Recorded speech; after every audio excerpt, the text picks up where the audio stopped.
Hello, and welcome to another exciting episode of Wave the Brush with me, your host, Kris, aka Mini Wargaming Kris, aka The Name Butcher, aka Hey You, Get Off My Lawn. Wave the Brush, the most informative 120 minutes on the internet on the wargaming lifestyle. We'll talk about painting, terrain, conversions, and everything under the sun. Usually devolves into a lot of painting talk as well as a lot of what's under the sun. For anybody who's new to this show, you feel free to ask your questions right in the comments if you're attending live. If you want to hear your question read online on the show, send your question to Kris@miniwargaming.com. Of course, you can always join us on Facebook, as we do have the Facebook page as well. And you just look in the description below and you'll see my email address. You'll see the Facebook page. Of course, you'll see other little links to the t-shirts and stuff like that. And so, yeah, that's pretty much it. So if this show is really about helping new people and helping pretty much everybody, of course, but it's usually a lot of new people, as there's often a certain influx of new people coming into this, and you always end up getting a lot of these, same kind of questions. But feel free to ask them here, even though, you might feel a little bit silly asking it, but that's okay, because that's what it's all about. And of course, if I don't answer your question, a lot of the helpful monkeys will help answer your question as well, because the people who view and watch this show, the monkeys, they're very helpful sort of breed of character, and they're always really great at answering people's questions. Even better than me sometimes. Even better than me. Speaking of monkeys, let's see who's joining us today. We got King 5555. Well, the site is still down in Oregon. Yeah, the site is still loading slow for us here in Ontario. So, yeah, I mean, stuff is coming up, but it's coming up very, very slowly. But from what I understand, it's like the server side, and apparently like a whole bunch of sites that they run are down. So, I don't know. Knitfink, hello everyone. Hello Knitfink. Mini Warcrafts, hello all. Xeno-G, hello. Binary, hello everyone. Spite you, howdy monkeys, howdy Kris. Fenrisian Grey Knight. Oh, a Fenrisian Grey Knight. Name update, no longer Mini Warcrafts. Oh, okay. Time for a change, so I'm still here, just new name. Oh, okay. So now, instead of Mini Warcrafts, he is Fenrisian Grey Knight. So there we go. Hey, if Prince could change his name to that little symbol and then back to Prince, why not? Tolo, Nurgle Blood Bowl, and some orcs get built. And good morning, all. Afternoon, by the time Slacker Man gets on. Yeah, well, it's noon, man. I mean, that's what time to boat. Hey, if I was a slacker, it would be like the show would start like 20 after, 5 after. Not on 12 o'clock, the dot every Saturday, bang on the dot, barring any kind of technical difficulties. Knock on wood. Lord Krabby, sup guys? Yeah, still working on my orcs. My league doesn't start until January, so I have plenty of time. Yeah, it doesn't start till January. You say that now, and then January's going to be coming, and you'll be like, oh my god, I didn't get anything painted. Get painted, man. Get painted. Procrastination. Oh, man, as a master of procrastination, man, just you're best off just start right now. Just might as well start right now and just start, hammering out some stuff, putting assembly guys together, or, base coatings, whatever. Just start now. Just save yourself the headache later on, trying to stay up till like 2 a.m, trying to get, a unit of 100 soldiers all base coated. Don't go down that road, man. King 555, making tank traps out of old screws and painting pipes. Old screws and painting pipes. Painting pipes. You mean like the little caps that go on top of the paintbrushes? Is that what you mean? Painting pipes. King, you gotta send me a pic, man. Now you got me intrigued here. I want to see what tank traps made out of old screws and painting pipes looks like. I want to see what that looks like. So send me a pic, please. Kurt Krishon, hello everyone. Let's get this started. Let's get it started. Fenrisian Grey Knight, still working on Thunderwolves for me. Data Wargaming, hello. Hello, Data. Oh, Data, I did get your email. I didn't forward it to Matt yet, though. Well, I'm not going to forward it to Matt. I'll just show Matt. Because, well, I'll probably just forward it to him. That way he's got...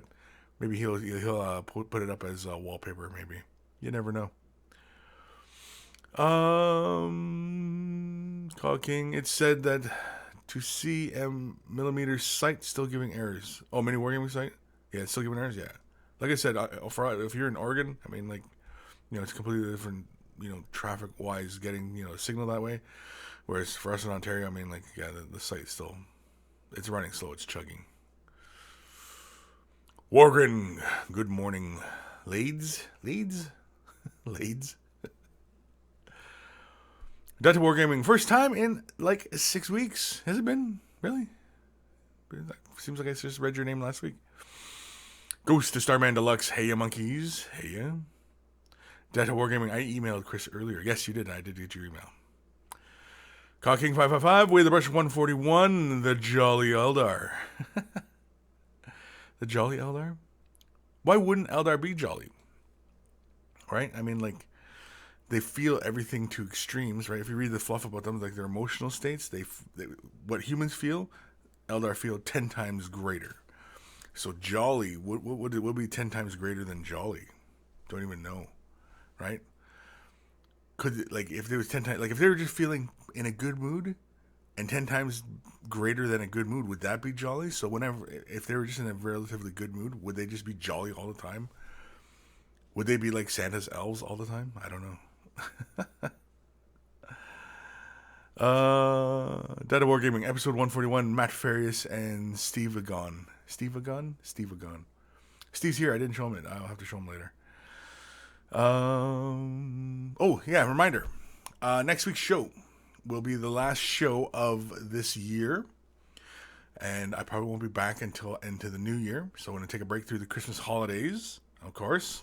Right? We all knew this was coming, so, deep breaths. Everybody, just take a deep breath, okay? So, last show of 2016, and it's going to be a giveaway show, okay? Giveaway show next week. Next episode, which will be 142, giveaway show, Monkey Day giveaway. What am I giving away? I'm giving away the Spellcrow stuff, and I also was thinking about giving away, a couple other things. I was like cleaning up my shelves and stuff like that, and I was thinking about like there's some crap on my shelves that I probably don't need anymore, that I could probably just give away. I don't know. I still have a bunch of DVDs as well, and of course also I'll probably give away a few handles as well. The steady hand grips. As I've been meaning to, get those restocked into the Mini Wargaming store, as I know questions are mounting as to, when they're going to be resupplied. It's been a while. Just been really busy with a lot of stuff. And, yeah, so next week's episode, giveaway special, Monkey Day to play. It's a Monkey Day to play. And so for anybody who's not familiar with how we do giveaways on this show, you can go back to probably a few other episodes, probably like another 20 episodes or something like that, when we did another giveaway special. But essentially, all it is just you have to be here to win. You have to be on live to win, and you have to put your name down on my little spreadsheet. And of course, the spreadsheet is open live to everybody because everybody puts their names in. And that's where the fun kind of ensues because everybody likes to fiddle around the document. Not too badly, because you don't want to screw anybody over, right? I mean, you also want to have fair play as well. But anyway, giveaway, Monkey Day. Next weekend, episode 142. This is 141? Yeah, this is 141. So 142 is going to be the giveaway special where I'm giving away Spellcrow bits, and I might see if I can get some other stuff as well. But I also have DVDs. I don't know if anybody wants DVDs, but we can throw them up. And of course, I was thinking about giving away some classic models that I had painted.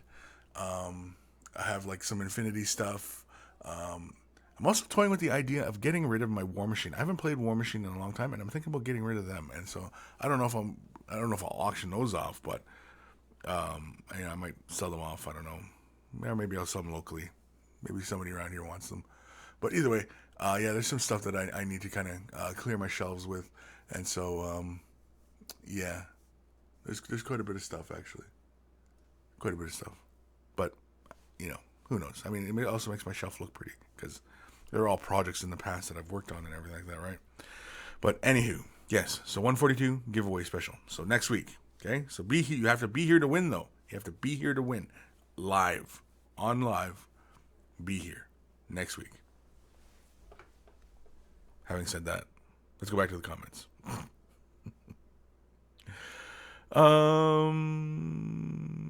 Call King 555. Technical difficulties is not by YouTube at all, but the ISP. Okay. Ruben Matinoff is joining us today. Hey, wonderful peoples. Hey, Kris, as well. Nice to know that I'm included in that. Prawn Hamdens, good afternoon, monkeys and monkeyses. Monkses.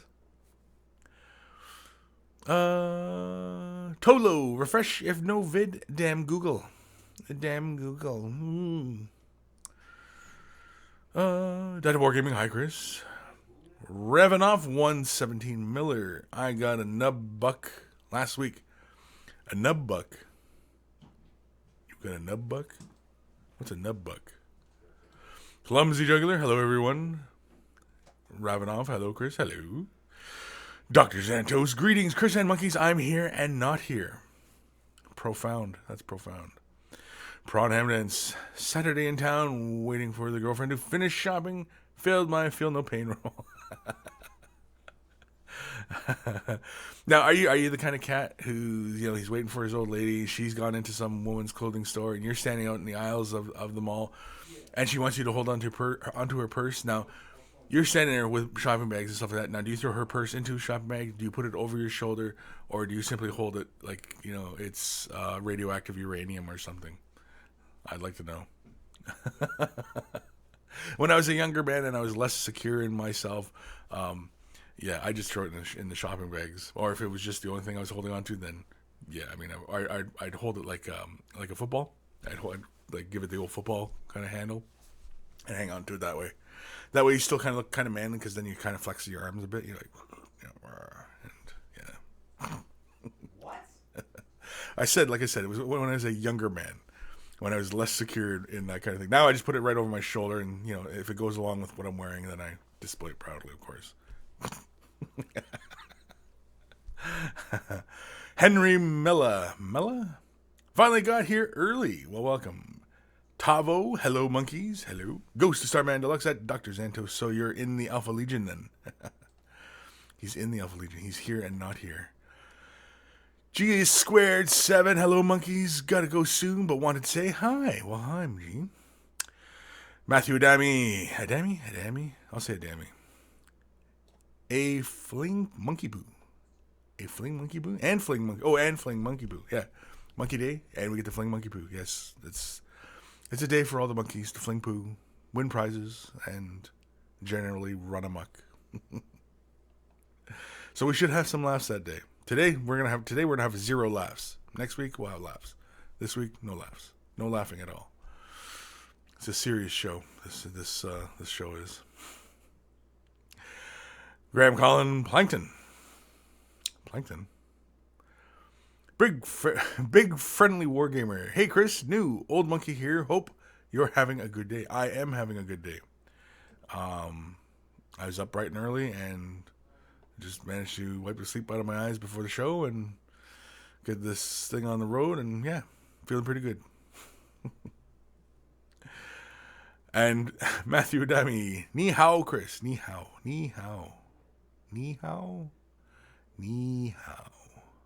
It's fun to say. Ni hao. I assume that means hello. I'm not sure in ni hao. It sounds like something like Cantonese or something. I'm probably way off, but anyway. Rafinoff doing fine in Wisconsin. Ooh, got lots of snow there in Wisconsin. Pretty cold. It's getting kind of cold around here. We've got a little bit of snow on the ground. Not too much, but it's getting cold. Thomas Rasmussen. Good evening, monkeys. Good evening. Congo. Where's Congo's comment? I just flew past it. Where'd it go? Holy crap, how many things am I going past here? Oh, there we go.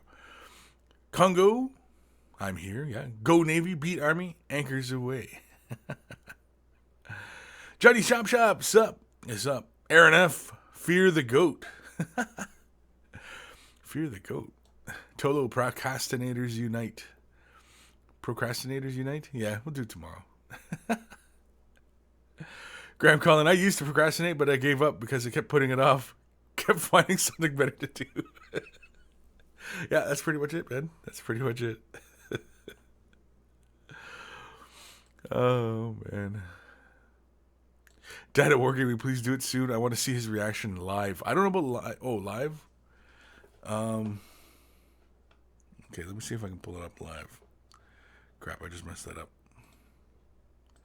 Let's see here. Dad at Wargaming. There we go. And let's minimize it. Actually, you know what? Can I put it in? No, I'd have to download it first and everything. Steve! Yeah. Come here a sec.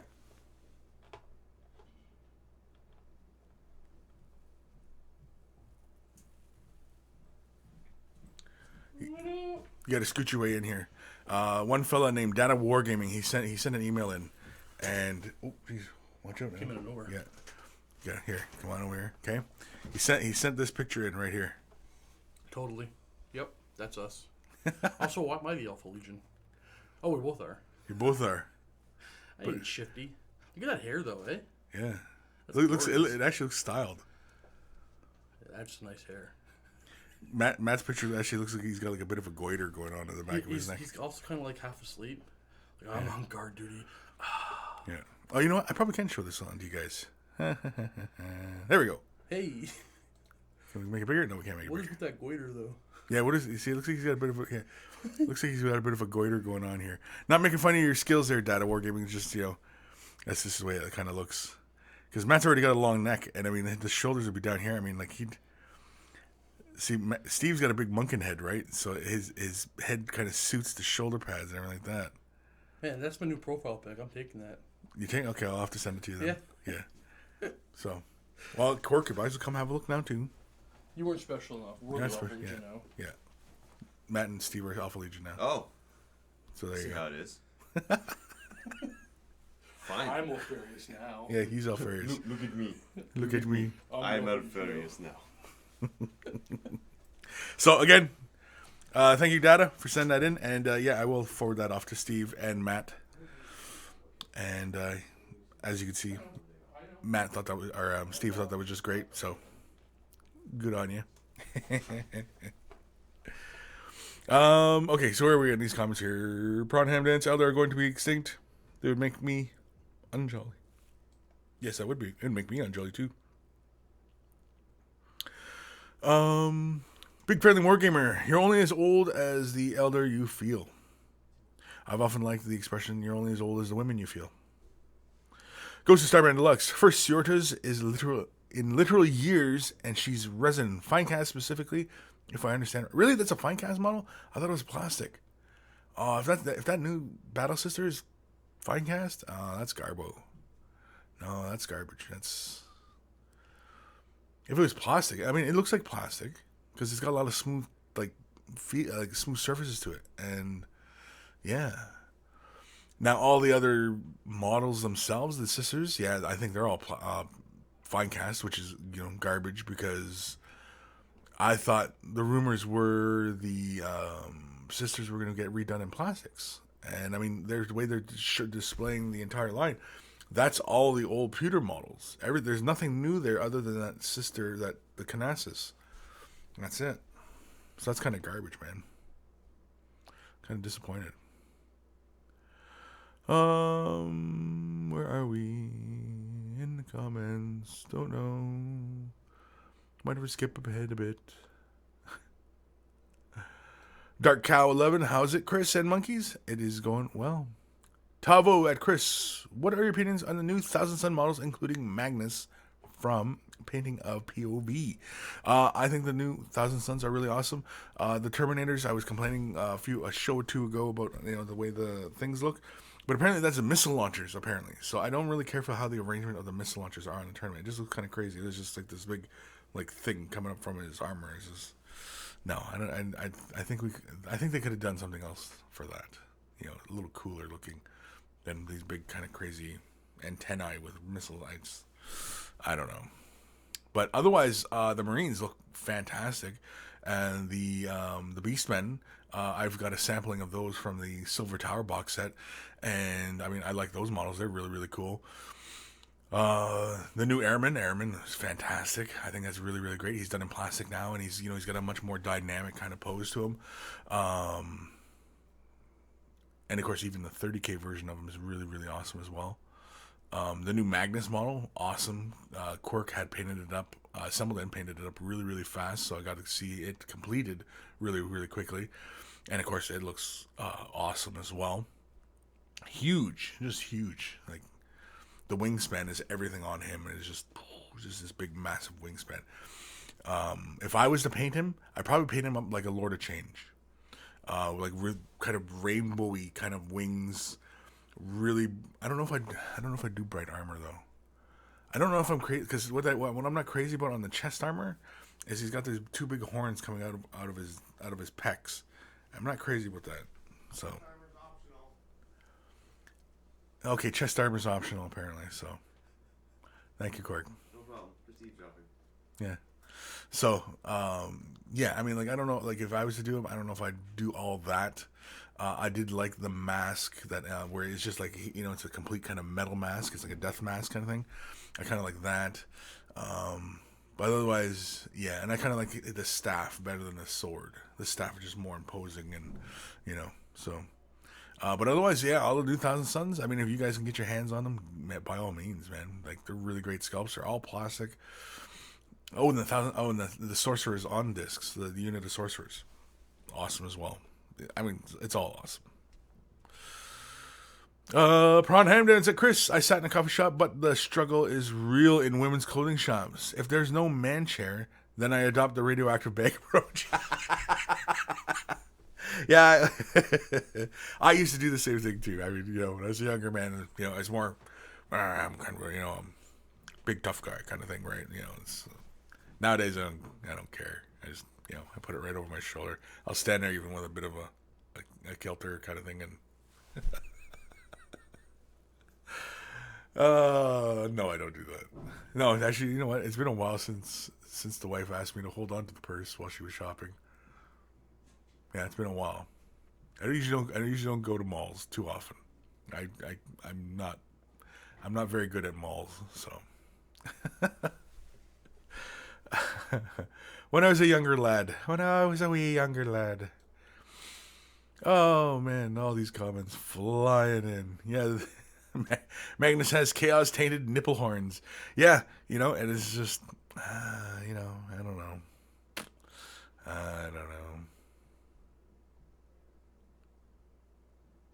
Kirk Krishan, it says it's resin cast, but not, but they have very much said not fine cast. Interesting. And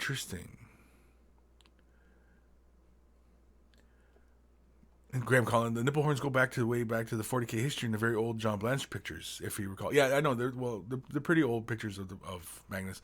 Yeah, I still don't care for him.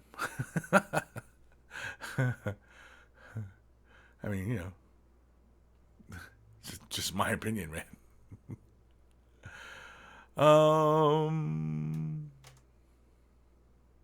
Where are we? Are we mostly caught up? I think we are mostly caught up. Blake D, Morning Monkeys. Hi, Kris. Got the stream issue sorted? Well, it wasn't that I had to sort anything out. It was just I think because we were having some rough weather last weekend, whereas today is just cold. It's nothing. It's not too breezy or anything like that, and it's not stormy or anything. Although it was kind of stormy yesterday, but yeah, I think everything's just working out. I mean, right now my stream is going good.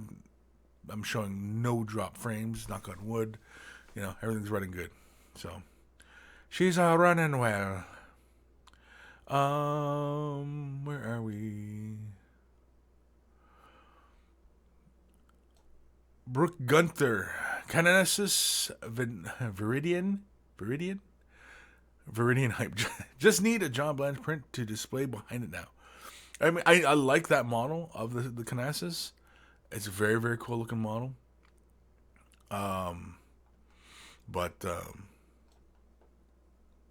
Yeah, I mean, if it's a resin or pewter or fine cast, then no, thank you. But if she's plastic, which she does look like she's plastic, because she's mostly like smooth looking, right? So like there's a lot of flat areas. It looks consistent with like current Games Workshop sculpting, and she also looks kind of big. But I mean, like the picture shows her kind of big. But I mean, what if she is bigger than the other sisters? Because, I mean, like, I don't know about you guys, but there has been this scale creep going on. And I'm wondering if, that's just one of those things, I don't know. Maybe it's just me. Maybe I'm freaking out. Dr. Santos, how cold is it? It's only, I believe, 10, 12 Celsius. It's not that cold. It was colder yesterday. It was probably, it was snowing yesterday and everything like that. But when it gets really, really cold, right, it doesn't snow. Anybody in northern climates knows that when it's really, really cold, it doesn't snow because the humidity is just sucked right out of the air.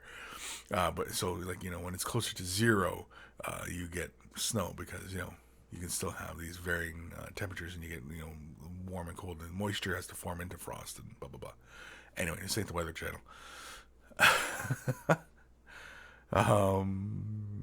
Where am I? Finn Priest, judging by Magnus's nipples, pretty damn cold. Data Wargaming. This regimenture standing on top of the mound of skulls is based on the classic Sisters of Battle artwork by John Blanche. Yep. Well, she's a Canasis. I mean, I would assume she's a Canasis or just a regular Battle Sister. I have no idea. It's a cool looking model. I don't know if it's enough to get me into Sisters of Battle, because I was kind of hoping for a new plastic Sisters of Battle. I wasn't expecting resin.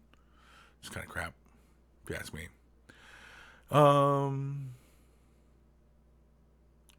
Zeno G.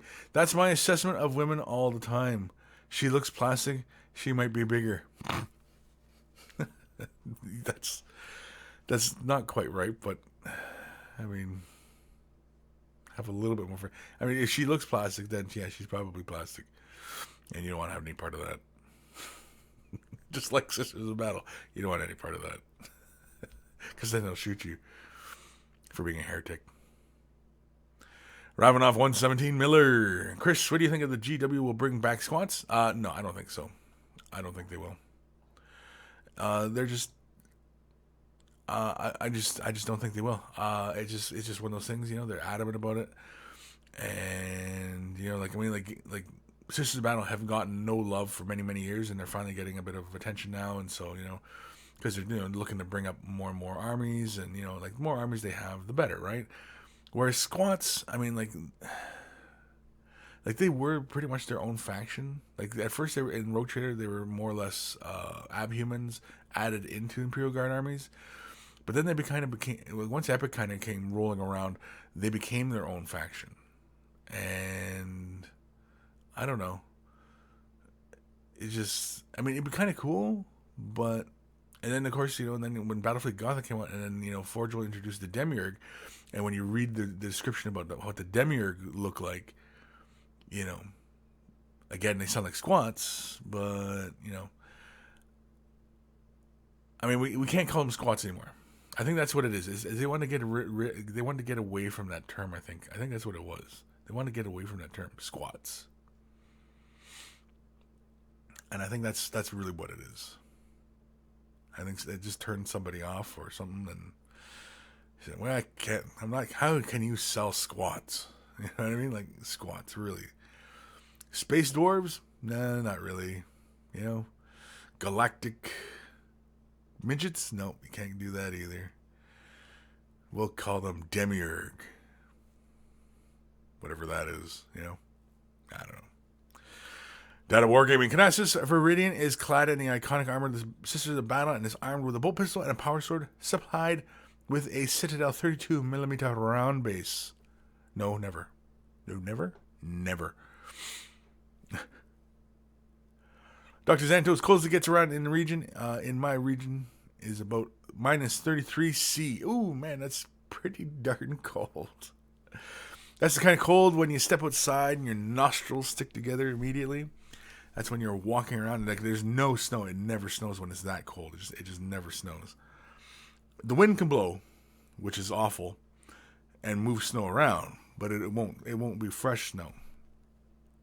And yeah, that's when you're walking around like on the sidewalks and stuff like that, and it's just like walking on styrofoam. It's just crunch, crunch, crunch. Every step is crunch, crunch, crunch.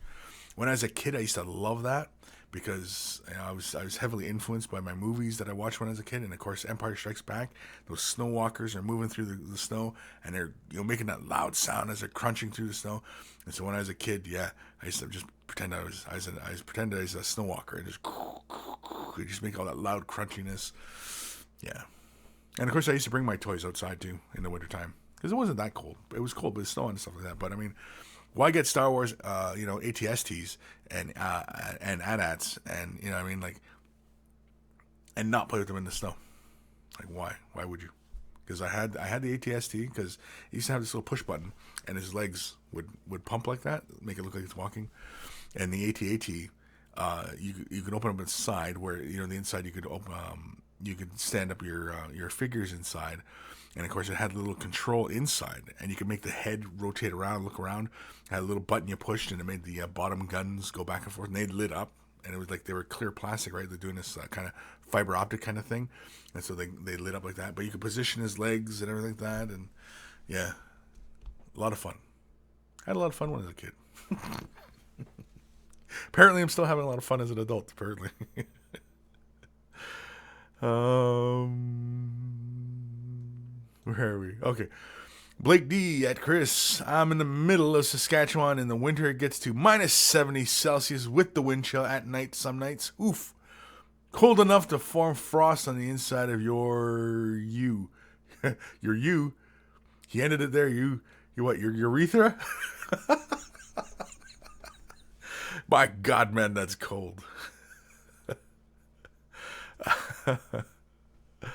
Oh man, that is wicked cold. Now I've heard about the prairies and getting wicked cold, but yeah, I've never been out that far west, and yeah, I've so cold that the air will frost your urethra. Is that, at least I think that's the way he was going to finish that sentence. I don't know. Hopefully not, because man. Because you just go outside and just it's like the cartoons where just the pee freezes like in the middle of air, in midair. I've heard of that though, like going outside and peeing and like it turning into basically snow in midair. I've heard of that one, but yeah. Oh man, where are we? Broadhampton Squits? Spwarfs? Spwarfs. Yeah, we could call it Blake D and Kevin Levy Spwarfs. Spwarfs. I don't think that... I mean, hey, feel free to pitch it to Games Workshop. I mean, I don't know.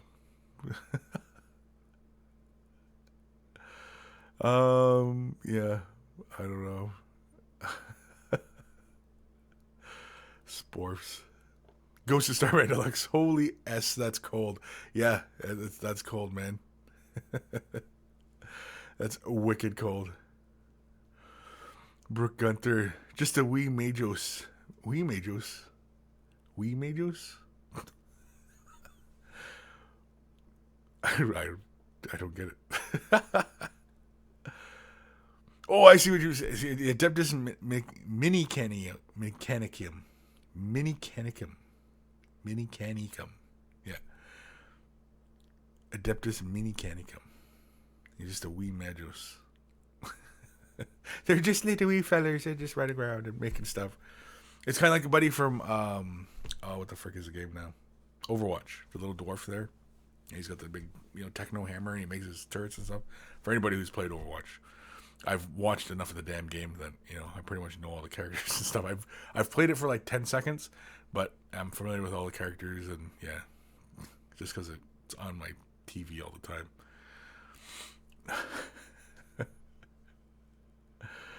Prawn Hammonds, I'm pretty sure you would get frost in your U after it turned black and fallen off.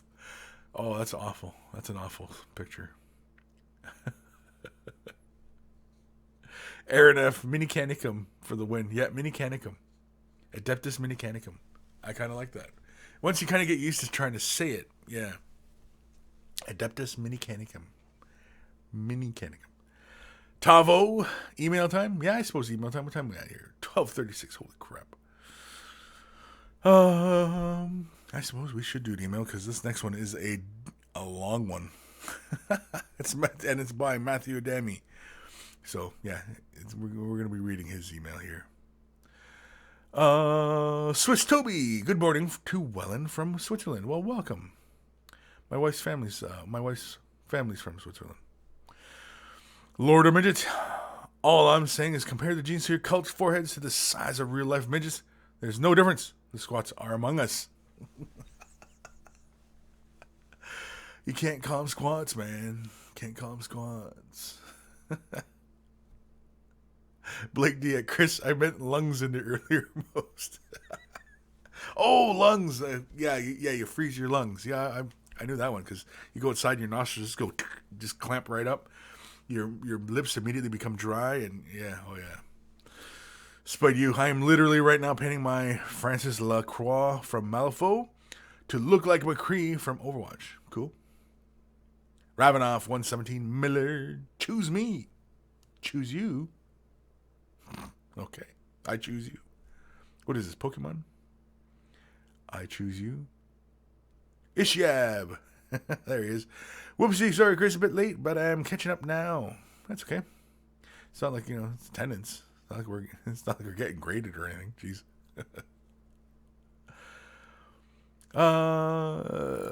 You need more coffee. Typing's getting sloppy. Blake D. Where are we?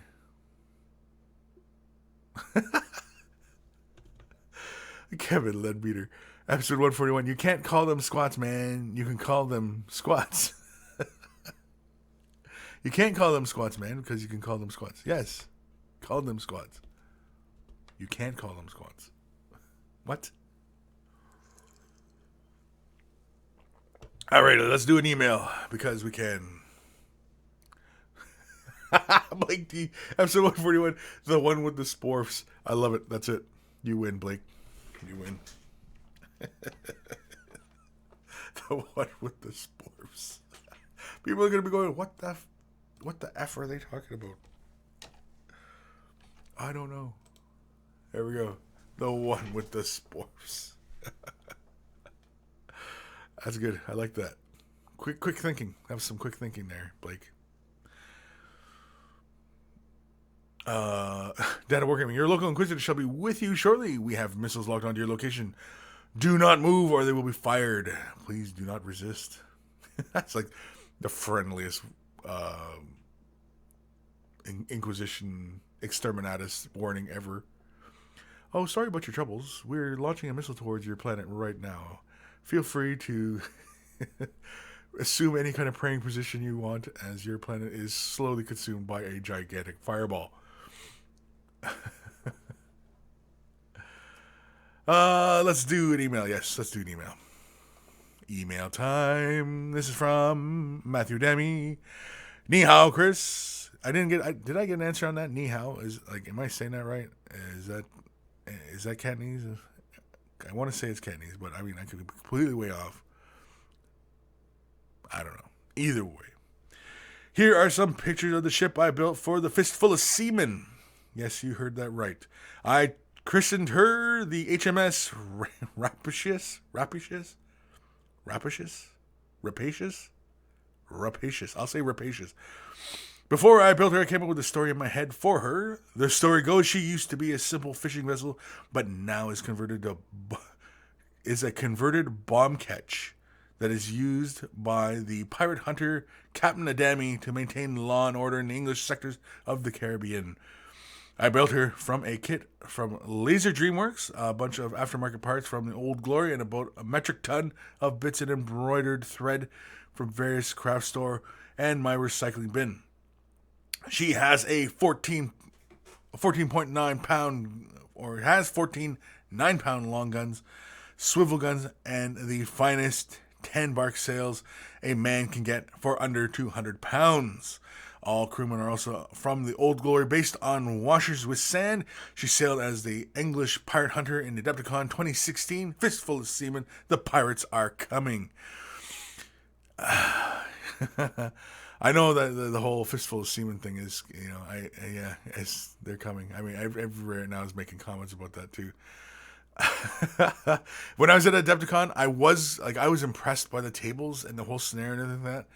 A lot of people I know have mixed feelings towards this game, as because it does depict slavery and things like that. But I mean, that is one of those things that was part of the game, or part of history. If this thing is to be portrayed as a history accurate game, if it's just a fun and kind of like Pirates of the Caribbean kind of thing, then I mean, I don't think those kind of things have to be in the game, because some might find it a little bit insensitive.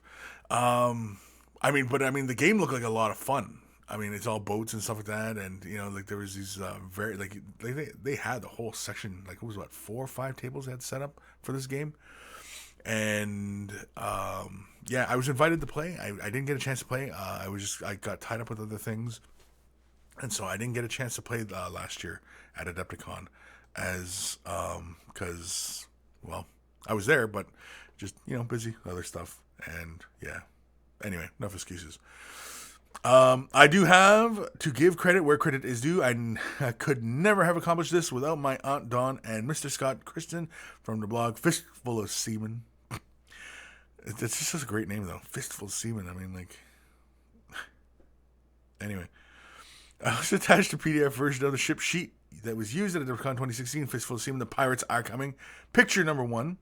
From left to right is Captain Adami, First Mate Weddell, Rabbi Rosenbush, and Linda and Dawn. Picture 2, left and right, Hans, Klaus, Gunther, William, Henry, James, Zach, Victor. Okay, this is just everybody's names here. I guess I should just hit the pictures, no? Picture 14 is the HMS Rapacious. Am I saying that right? Rapacious. Anyway, getting attacked by the Kraken at Adepticon 2016. Fistful of Seamen, the pirates are coming. Cheers, Matt Adami. Let's have a look. So here is the captain. Oh, let me get a better picture there. There we go.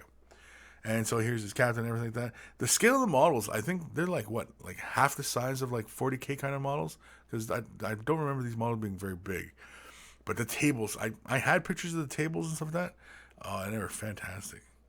They were awesome. And like, I'm surprised to see that there's not more like YouTube footage or anything like that of this game, because it looked like so much fun. You can see the boat in the background. Here's the rest of his crew. There's a whole bunch of dudes. He looks like Captain. He looks dangerous. What's this? This was picture number 3. So all the characters of his boat.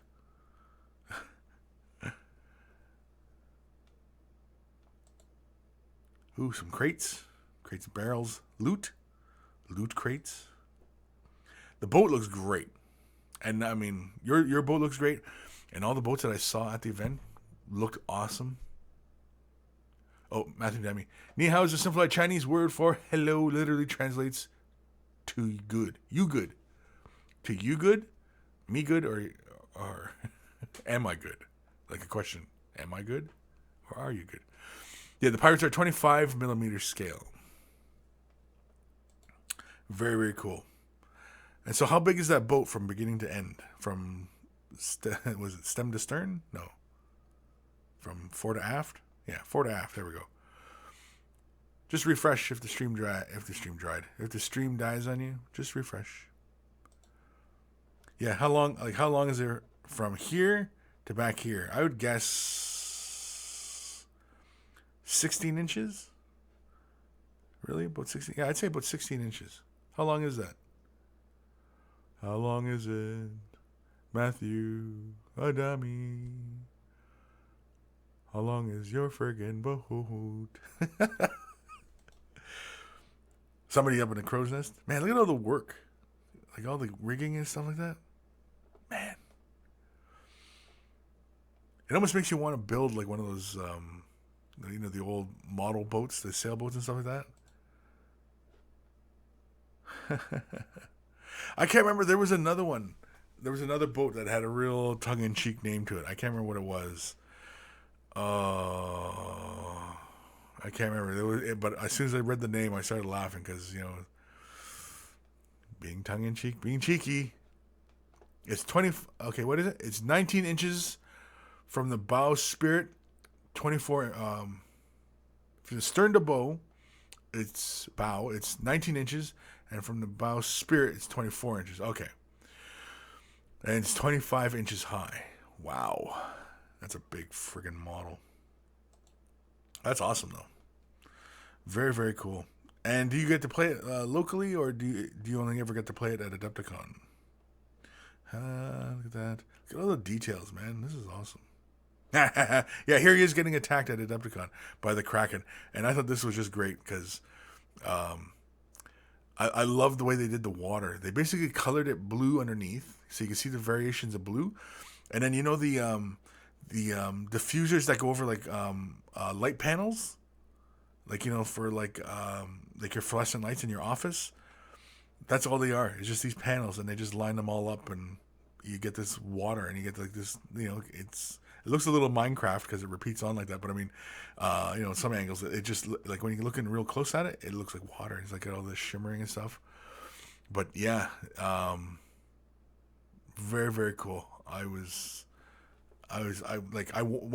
I saw it the night before, I wanted to partake in it, and of course one young fella, I don't know if it was you, Matthew, but somebody had asked me to play in the game, and I was like, I'll be there because the game was like supposed to start in like 4 or something like that, or 3, but I ended up getting into something else and I couldn't make it, and I kind of felt bad about that because I was asked and I didn't show up. Matthew Dammy, only at Adepticon, and they're not coming this year. They're not coming this year, really. Oh, that's too bad. That is too bad.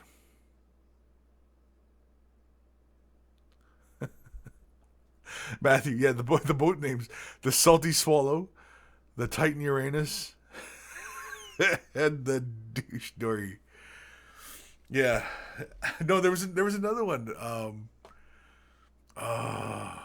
Man, I can't think of it. It was like almost a year ago. But yeah, I thought the names of the boats were just too much funny. Too much funny. That's right. You heard me. Too much funny. But yeah.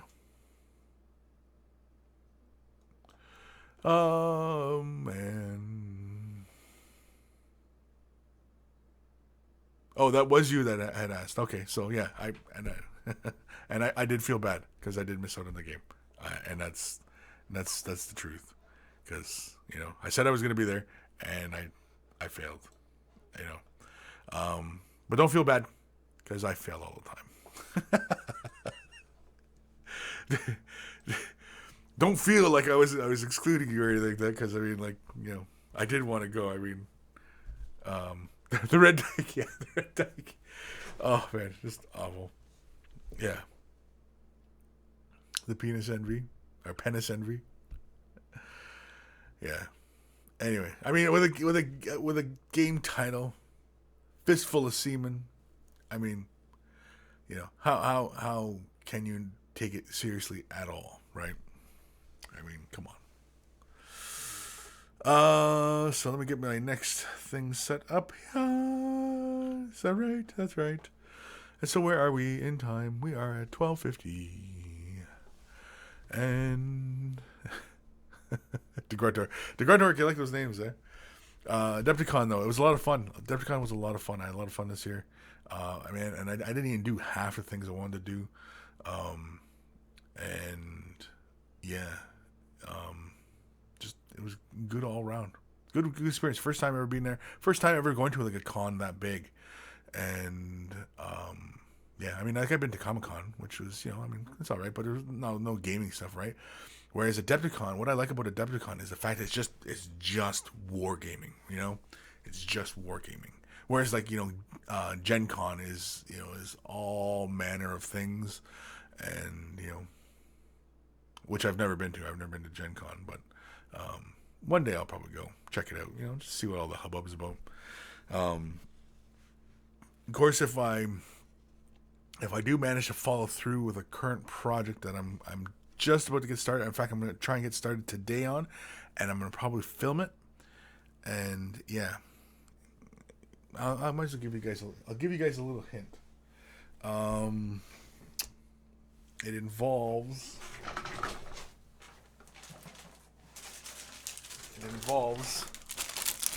large amounts of EVA foam. And I've been talking about this project for a long time. Oops, jeez, that's heavy. I've been talking about this project for a long time, so a lot of you guys will know probably right off the hop what Kris is going to be up to today. And yeah, I finally got the templates arranged. I found, I've done lots of research, done tons of research on this, and so yeah, I'm gonna give it a shot. Anyway, I'm gonna give it a shot, give it the old college try, and I am gonna try and document most of it because for some people out there who are just getting into this as well, I kind of wouldn't mind maybe people learning from my mistakes.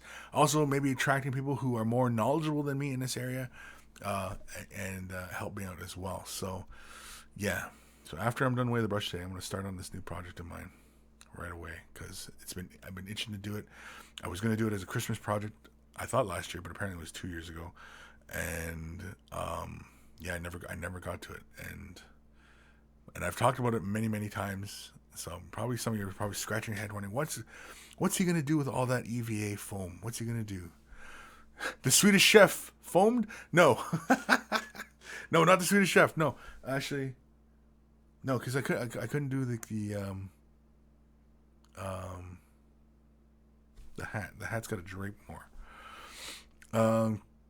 Tolo, Kris is making an EVA helmet. Ashes full. What the hell is he writing? An EVA helmet? Padded sulfur cork.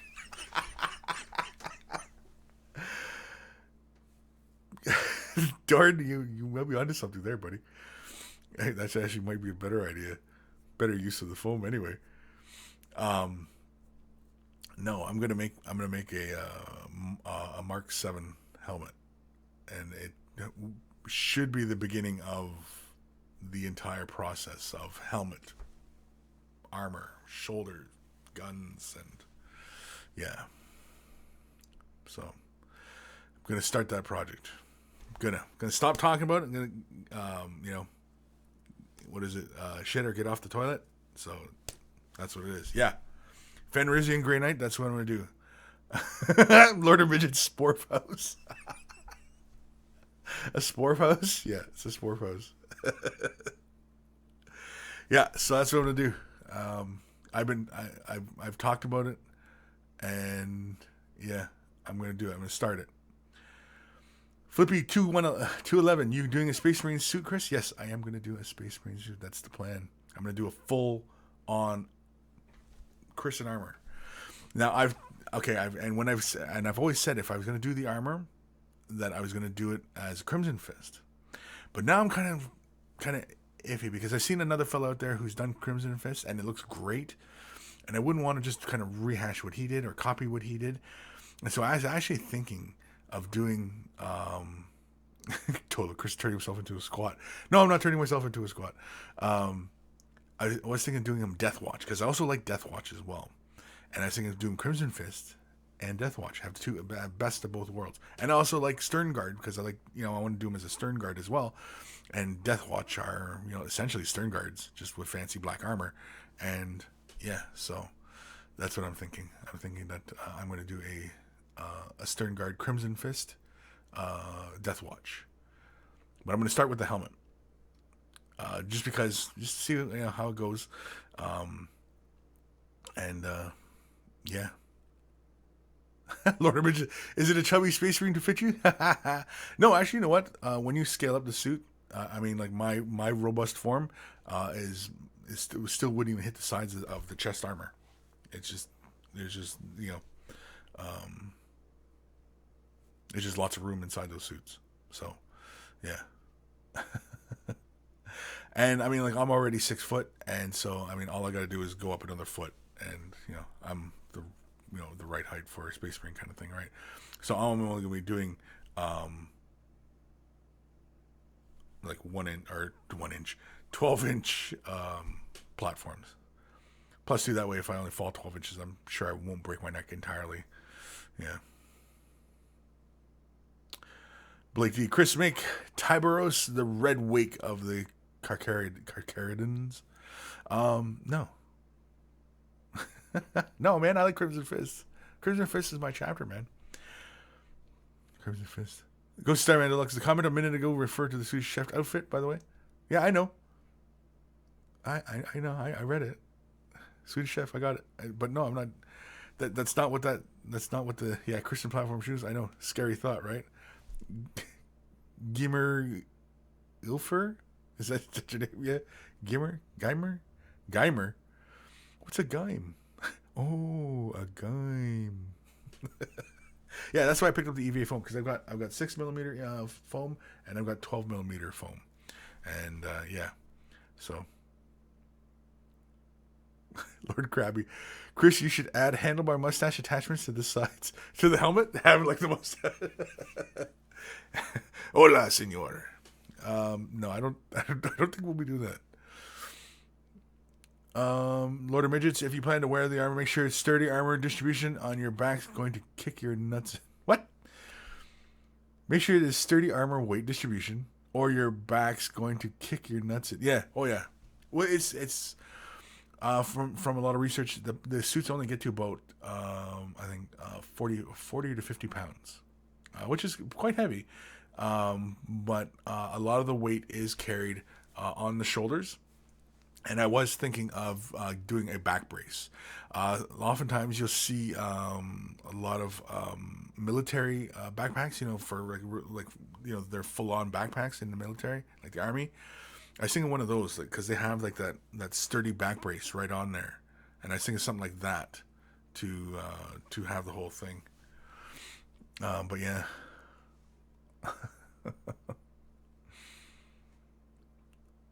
The Gruntark, oh man, you can do the Blood Angels scheme and have nipples, nipple armor. No, I'm not doing nipple armor. But yeah. Tolo, he's also known as Dances with Glitterball back in the acid days.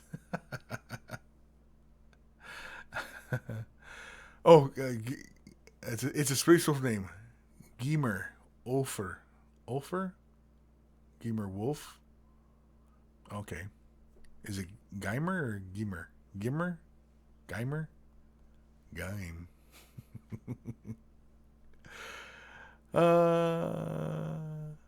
Legion painting. Kris, I just swallowed a hot dog whole, and it really hurt. Learn to chew, buddy. You think it hurt going in? Wait till it comes out. Data Wargaming, Kris, can we get a free quick tip for how to paint mini Wargaming Space Marine chapter, the Sentinels of the Forge, with the vault stuff being quick tips and more depth stuff for them? With the vault stuff being quick tips on more in-depth stuff for them. I don't know if I still have the PDF. I'd have to do a little hunting. I think we posted it in the forum. I think we posted the PDF in the forum for doing the mini Wargaming Space Marine chapter. But otherwise, yeah. I don't know if there was any videos done on doing the chapter though, because I believe it was Austin from Rush for Hire who helped come up with the color scheme. I think. I don't know. I could be completely wrong about that, but yeah. Tolo, do a Plague Marine. That way, if it fails, you can call it a Gwar costume. Oh, you know what? That'd be awesome too. I've been listening to a whole lot of gore lately too. Uh, that's actually not a bad idea either. Because I mean, like, and doing a Nurgle Marine, I don't think I've ever seen anybody cosplay out a Nurgle Marine, a Death Company, Death Company. Yeah. Aaron F. How do you know Kris doesn't already have the Guar costume? Yeah, I'd have. All I need is the big odorous cod piece. That's it. Oh, okay, Guy Muir. Guy Muir. Guy Muir. Gotcha. Guy Muir. Okay, got it. Guy Muir. And you know what? I'll probably forget by next week, but Guy Muir. Got it. Guy Muir. I'm just gonna say Guy Muir. Guy Muir. Guy Muir. Guy Muir. Guy Muir. Guy Muir. Guy Muir. Guy Muir. Lord of Midgets. Guam is Japanese fruit ninja. He uses strawberries and oranges. Game? Game? Guam? Let's do an email because we can. This is from Joe. Just Joe. Hi Kris. I'm looking to get back into the whole 40K, 30K game again after a long break, and I was wondering if you'd give me a little bit of advice in regards to painting the clear paints via normal brush. Painting the clear paints via normal brush. The clear paints. Must be the Forge World ones he's talking about. Essentially, what I'm looking to create is a metallic candy thousands. Oh, okay, I know. Okay, I know where this is going now. Candy Thousand Suns effect, and the way I've seen others do it is with airbrush paints, notably the Tamiya Clear Red or the Forge World Angron Red. However, I do not own an airbrush, and before taking such an expensive leap at the start, I'd like to know if there were any tips or tricks for using these paints with a brush. Alternatively, if it would be a struggle to get the right deep metallic ruby effect by brushing with those paints. Are there any alternatives using Citadel paints? So far, my experience have been around a gold and silver base with red layer on top, which is producing a fantastic red color, but nothing close to metallic deep red look. Thanks for your time, content, and advice. Best wishes, Joe.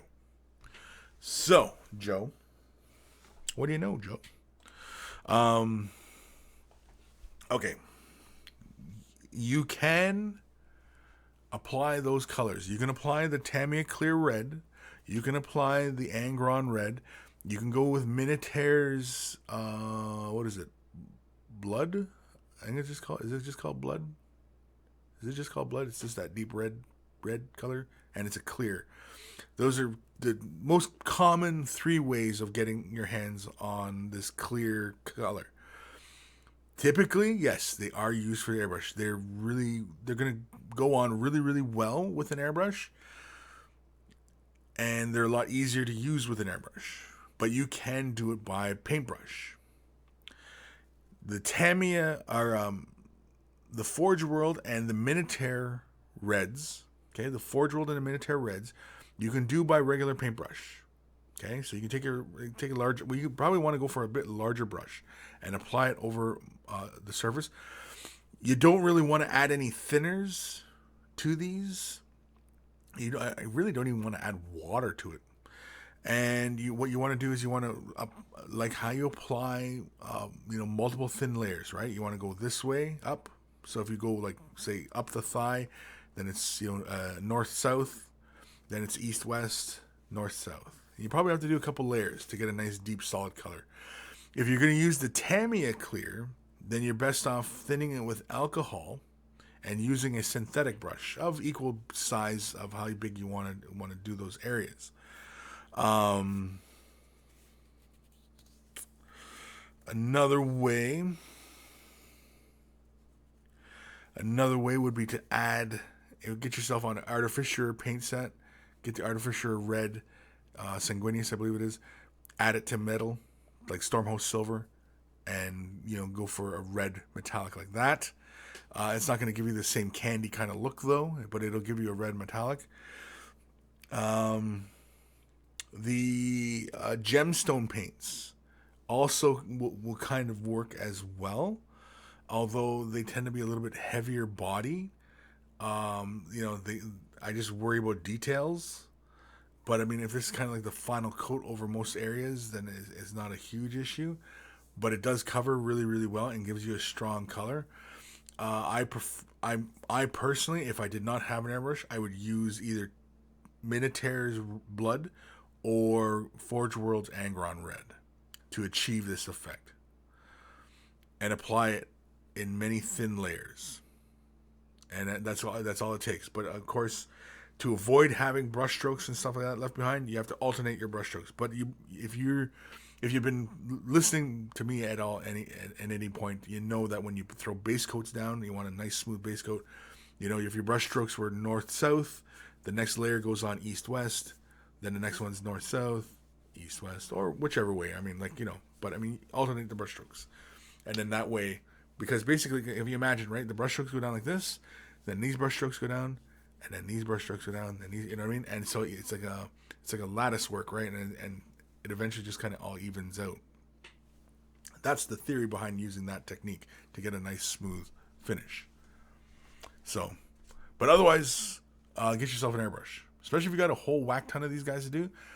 Doing that by airbrush or doing it by paintbrush, it's going to take you a bit. And, factor in what it costs to, buy the airbrush set versus what it's going to take for time, If you're okay with the time, well then, by all means, carry on. But if you're pressed for time, you might want to get an airbrush. Because an airbrush will go on just like that. Also, cheat and use Gundam markers. I wouldn't consider Gundam markers cheating. I wouldn't consider cheating, but Gundam markers, sure. If they have a candy red that'll sit on top of metallics. I've never heard of that option, but if that's there, yeah, send me a link, Cocking, if you know like the colors or whatever. If it goes on clear or whatnot. Zao Knight. Hey guys, been ages since I managed to catch a live show. For the guy trying to paint Thousand Suns, a spray gun is cheaper option to an airbrush. Yeah, the Citadel. Do they still sell the Citadel spray gun? You can also go to like most big box stores like Michael's and stuff like that, and still pick up them hobby airbrushes. Put the color in and spray, and that all they're gonna do is going to give you a uniform spray, and those are often like $50. It's not expensive. It's costly, but it's not expensive. Data Wargaming. Artificial paints aren't perfect. No, they're not perfect at all. They're just high density pigments. That's all they are. Brooke Gunter. I use the Spirit Stone Red for the lenses on my Ultramarines. It can read very orange next to certain other colors. Yeah, it can. Yeah, especially when you're laying it on kind of thin, and you'll see more kind of yellowy orange light kind of come through, right? Whereas if you got it fairly uniform red, yeah, it'll feel very, very red. It kind of has really, that color is more like bloodletter. The glaze bloodletter, it's more like that kind of red. It just they thickened it up, and versus a color like Blood for the Blood God. Blood for the Blood God, you could probably use that too to cover over a model like with like the silver and go for that candy red. You could probably use Blood for the Blood God, because it's the same thing as using that Spirit Stone Red as well. Because they're both thick bodied. It's just that the Blood for a Blood God is just a deeper red. Actually, it might even give you a better look for it too. But yeah. Tolo. Kris, do you have any tips? Talk on paint transparency, transparent, semi-transparent, opaque, and when you use or apply. Well, that's all entirely up to what you're doing, right? I mean, transparency, like, do you always want to have transparent paints?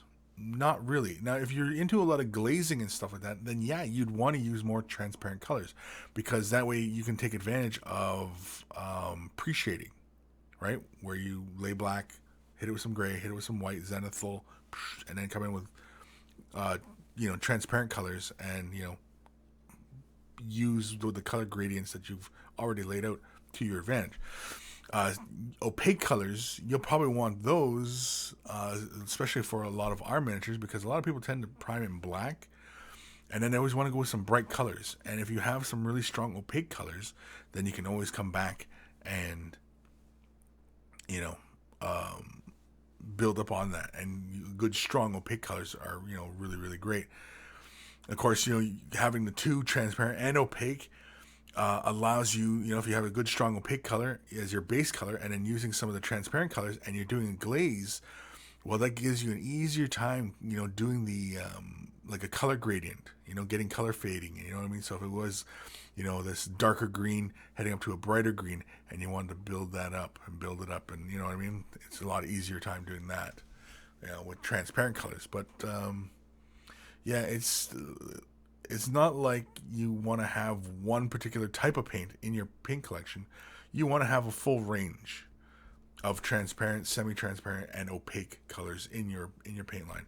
And in fact, oftentimes you probably want the same color in different variants. I mean, like for example, like my golden, I have opaque red as well as transparent red.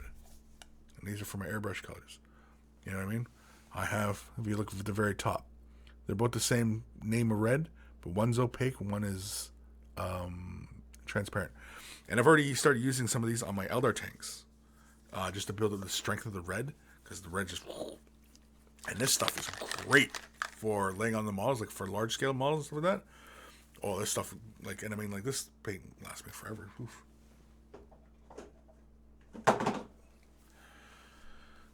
But yeah, so you always want to have a good assortment of colors, always. You always want to have a good assortment of colors, and like some people, they poo poo on the Citadel stuff. Well, the Citadel colors are pretty darn good. The black is really good. The yellow is really good. And they've made painting very easy for people. Well, very accessible, not easy. They've made it very accessible for people to get into painting. And which is a good thing, because the more people's models look really awesome, the more other people who are are sitting on the sidelines watching, kind of thing, and they're saying, "Wow, look at the tabletop they're playing on, and all these beautifully painted models, and it looks really cool. And here he is, a little space marine running around in the jungle, and you know what I mean. And you can get the whole sense and the whole the theme of it all, and it just makes it all much more exciting for viewers and stuff like that, right? So it's a good thing that more and more people want to get into the painting aspect of this. And yeah, I mean, people poo-poo on the Citadel stuff, but they've got some really great colors. And the way the colors are arranged is really, really great. You know what I mean? Like you have the dry compounds, which are intended just for dry brushing. You have base category, which is often fine for the base coating. Makes it really easy, right? Layer, well, for the layering. Technical, for the special effects and stuff like that. Glazes and shades. You know what I mean? Like, they got it all. They got it broken down to really easy steps where it's kind of almost paint by numbers, but not quite painted by numbers. But again, they make it very easy. Well, very accessible, I should say. Not easy. Accessible. And other paint lines, I mean, like Vallejo. I mean, you kind of already have to know what you're doing to get into Vallejo colors, or, Scale 75. Reaper, another great paint line as well. I like their Master Series paint line. The pigments are just so rich. And I like the way oftentimes that a lot of their colors, they dry with a nice matte finish, versus a lot of Vallejo colors, they'll dry with a gloss kind of finish, or semi-gloss. Along with Citadel colors too. A lot of the Citadel colors dry with a semi-gloss as well. But again, when you're dealing with gaming pieces, you want that paint to dry with a semi-gloss kind of finish, because again, you can see how smooth it is, and when you lay transfers down, you can just give it a quick little gloss varnish, just a quick little gloss varnish, and lay the transfer down and be done with it. And it's that easy. It's whereas if you're doing with matte and stuff like that, it's kind of hard. You got to throw the gloss down, and if you've laid too much primer down, then you don't really notice how really matte something was, and how kind of fuzzy it became. And yeah.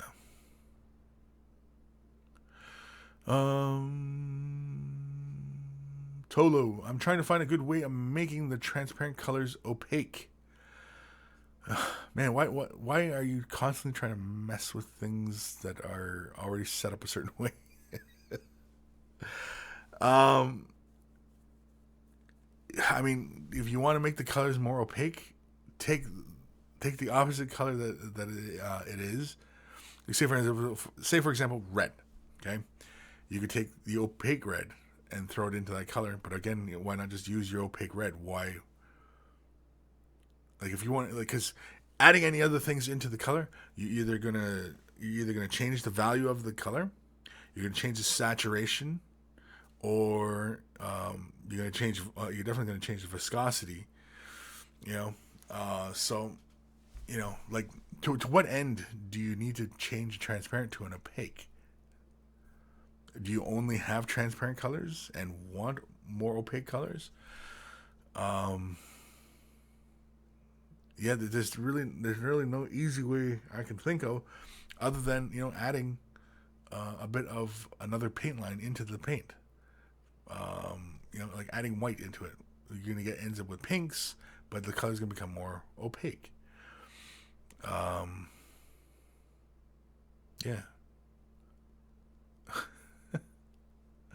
I mean, I need an example. Why would I need to change my transparent color to an opaque color? That's what I guess that's really where I'm having a hard time seeing this. What instances, Tolo, are there? Two reasons. Some are only available in transparent. Okay. All right. Like, you're obviously venturing off into other paint lines, but I mean, and also I have some transparent. Okay.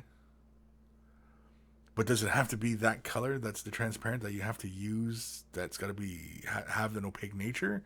You know what I mean? Like, see, like I'm not understanding why there's a problem.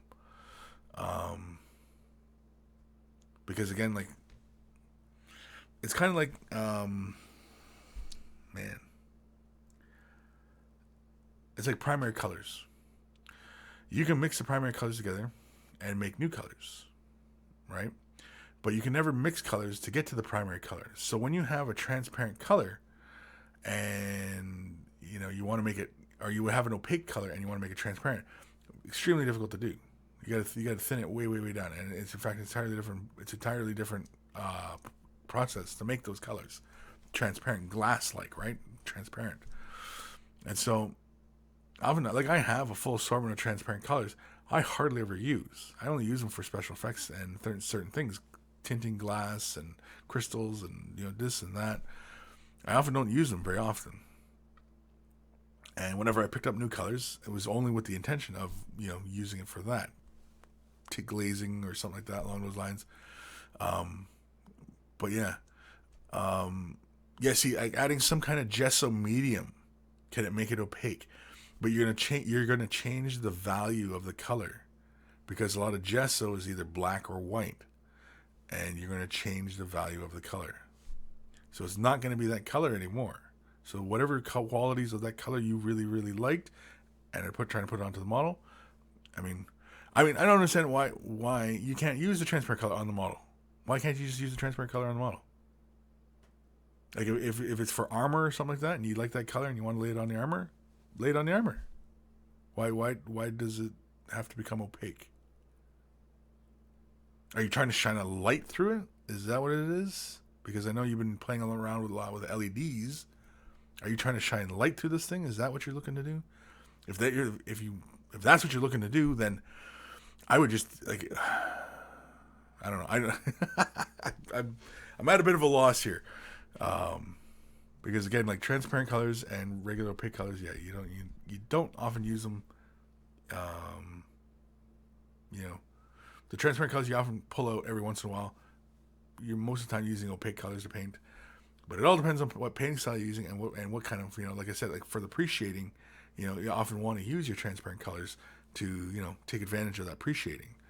Versus painting space marine stuff, that you want to just hit it with a flat red and be done with it. But yeah,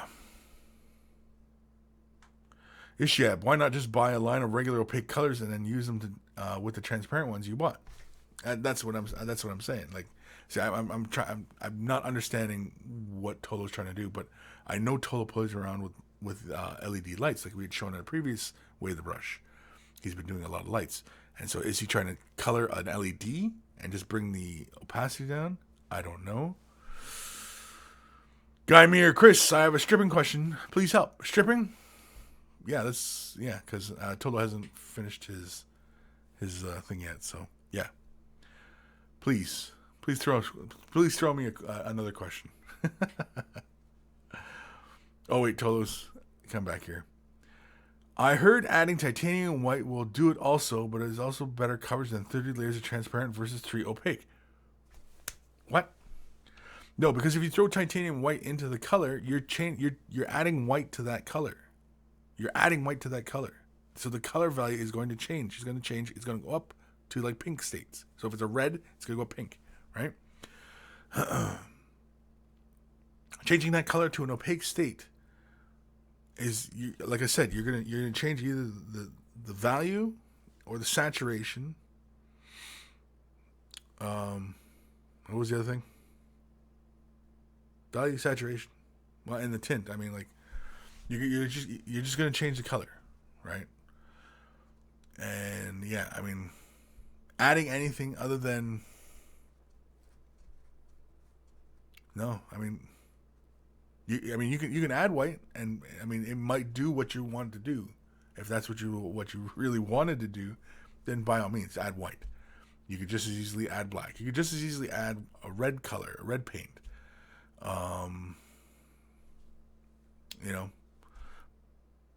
Yeah. But as far as like a medium, there is no medium that's like opaque medium, because the pigments. Like the pigments that go into regular paint and the transparent colors are different. It's not the same pigments. You can't just simply take like dry pigment and add it to this binder and make this color, add it to this binder and make this color. It's completely different chemical makeup to make a clear color and an opaque color. It's completely different things. Completely different chemical makeups to make those paints. So, yeah. But I'm not entirely sure what you're trying to do though. Like why do you have to have that transparent color become opaque?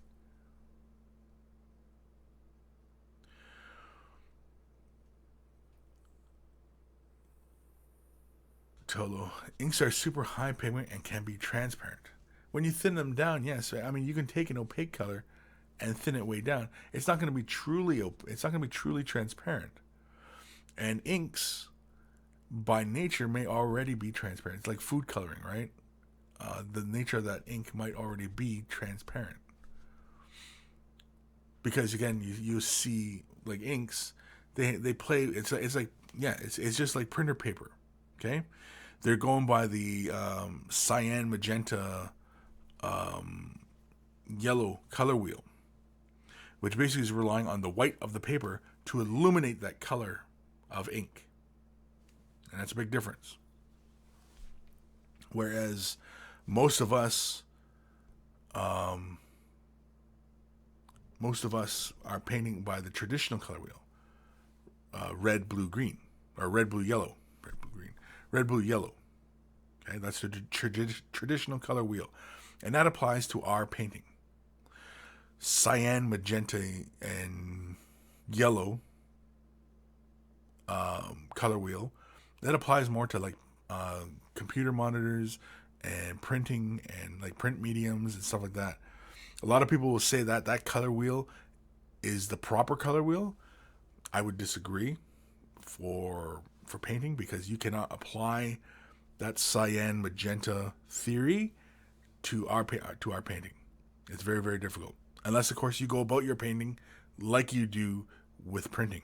For example, entirely white or black model, and you're using the cyans or magentas and yellows and stuff to achieve your colors. But otherwise, yeah.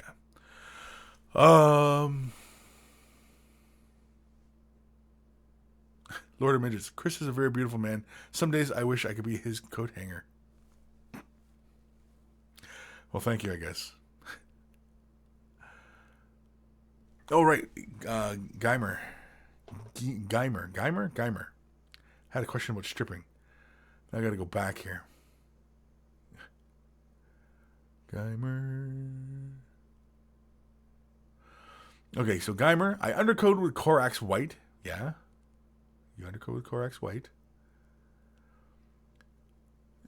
GW Rattlecan undercoat. It was so awful. Bathed in the mini in Dettol for 2 days, but when I washed them off, they have a white tint. Is this a problem, or should I rebathe?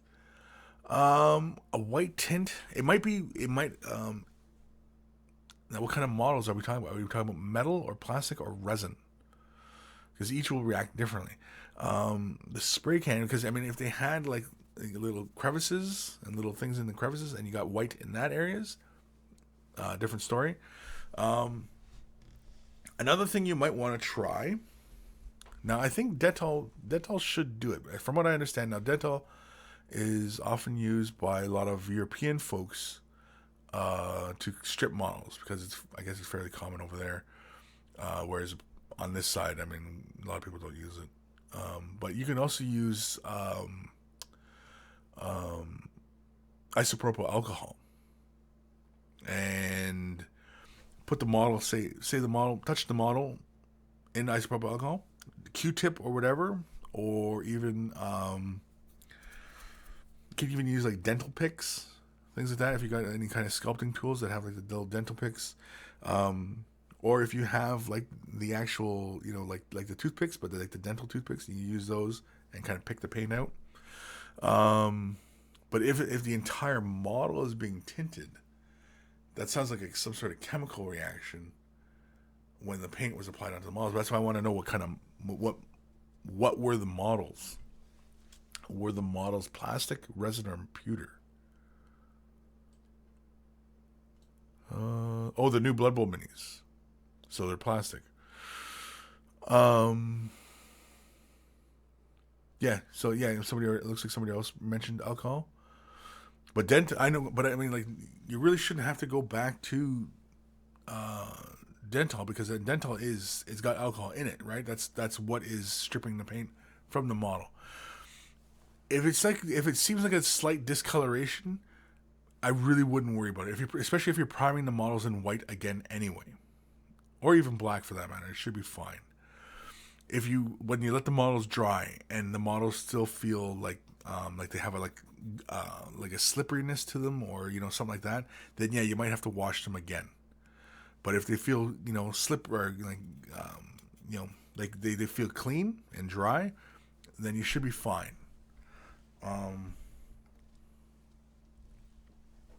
But yeah, but as far as the white tint, that probably was a chemical reaction from because you said you had initial problems with the white spray, and so actually that might have been like it might not have been thoroughly mixed, and so you were throwing the like the raw pigment of white in the spray can, and it wasn't mixing with the aerosol and whatever to throw properly. But yeah, it sounds like it would probably all right. I would really just check for loss of detail. Any of the paint that's built up into the crevices and stuff like that, I'd get rid of those. Again, rubbing alcohol or anything like that. But Dettol should work as well because I'm pretty sure Dettol is an alcohol product. Excuse me, and so it should work just fine. Spite you, Kris, can you tell me why I shouldn't use brake fluid to strip? Why you shouldn't? I use .40 brake fluid. That's my favorite way to strip models. That's the way I've used, tried and true, and yeah. So I can't say why you shouldn't, unless of course you're using the wrong brake fluid. But I mean, as long as you're using .40 has a bit more glycerin and alcohol in it. That's why I use it. And I mean, like, of course you got to keep it. You got to okay. If you have a lot of small pets, cats, things like that, dog, maybe little dog, whatever, or even big dogs for that matter, they could possibly get into it because I mean you have to set this in a bowl or container of sort, put the brake fluid in, put your models in. You can seal it as well and then put it away, put it in the cupboard or whatever, keep it out of the way. So Because again, I know I'm pretty sure it's brake fluid that it might attract some animals because I mean it'll have that sweet smell to it. So I know antifreeze is another one as well. It's got a sweet flavor, and in fact, animals, dogs, I know will try and lick it up and stuff.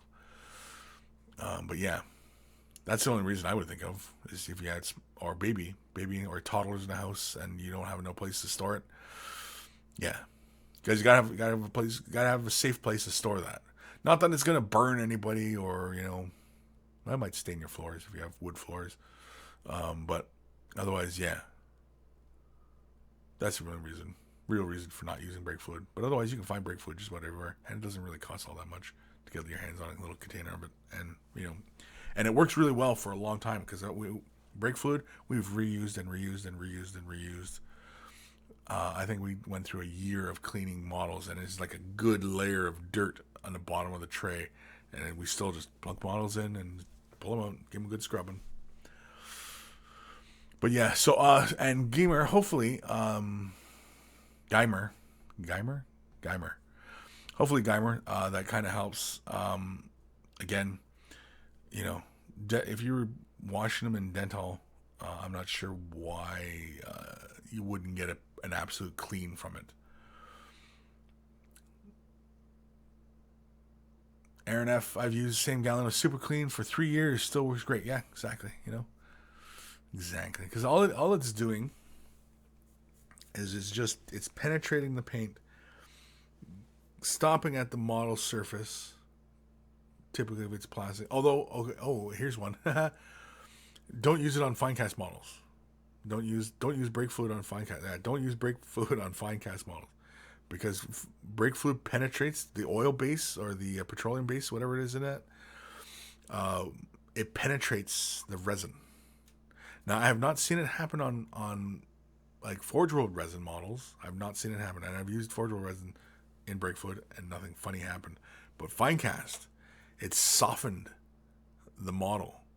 It's softened, and Leland, he had a Grey Knight, and the sword became really wobbly, and it was kind of funny because it was dry. The model was dry, but the sword was like rubber. It was just yeah. So something else to be mindful of.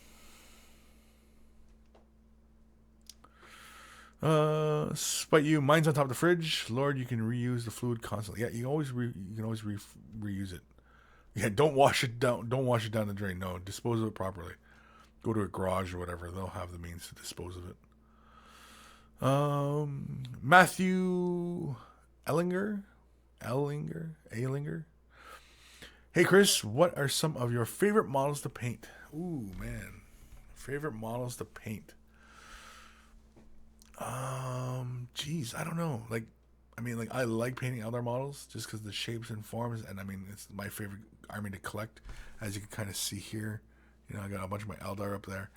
But I mean, like anything new and different. I mean, like the new Blood Bowl models. Like the Blitzers and stuff like that. They're humans, and they look kind of cool, but really, it's the sculpt.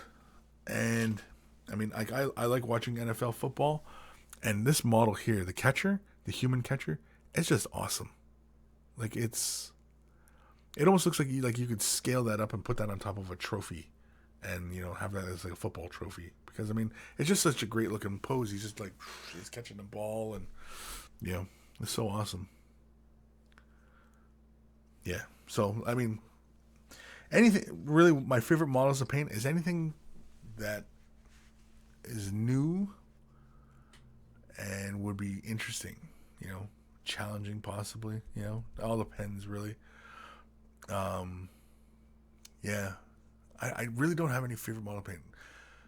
Sometimes, models with a lot of skin are fun, but then sometimes I don't feel like painting skin. I want to paint cloth. I want to paint, something with robes or something. Yeah, monsters, demons, Nurgle. Nurgle's always a lot of fun to paint because Nurgle you can do anything with Nurgle. You can go anywhere with Nurgle in colors, So it's kind of, I know it's a kind of a crap crap answer, but yeah, I really don't have any favorite models other than Eldar. I like my Eldar. I like painting Eldar models because they're just pretty looking, and I like the shape and form and lines of Eldar models. Everything, even the whole Eldar aesthetic of things, I like. Eldar. And everybody's like, Eldar, they suck.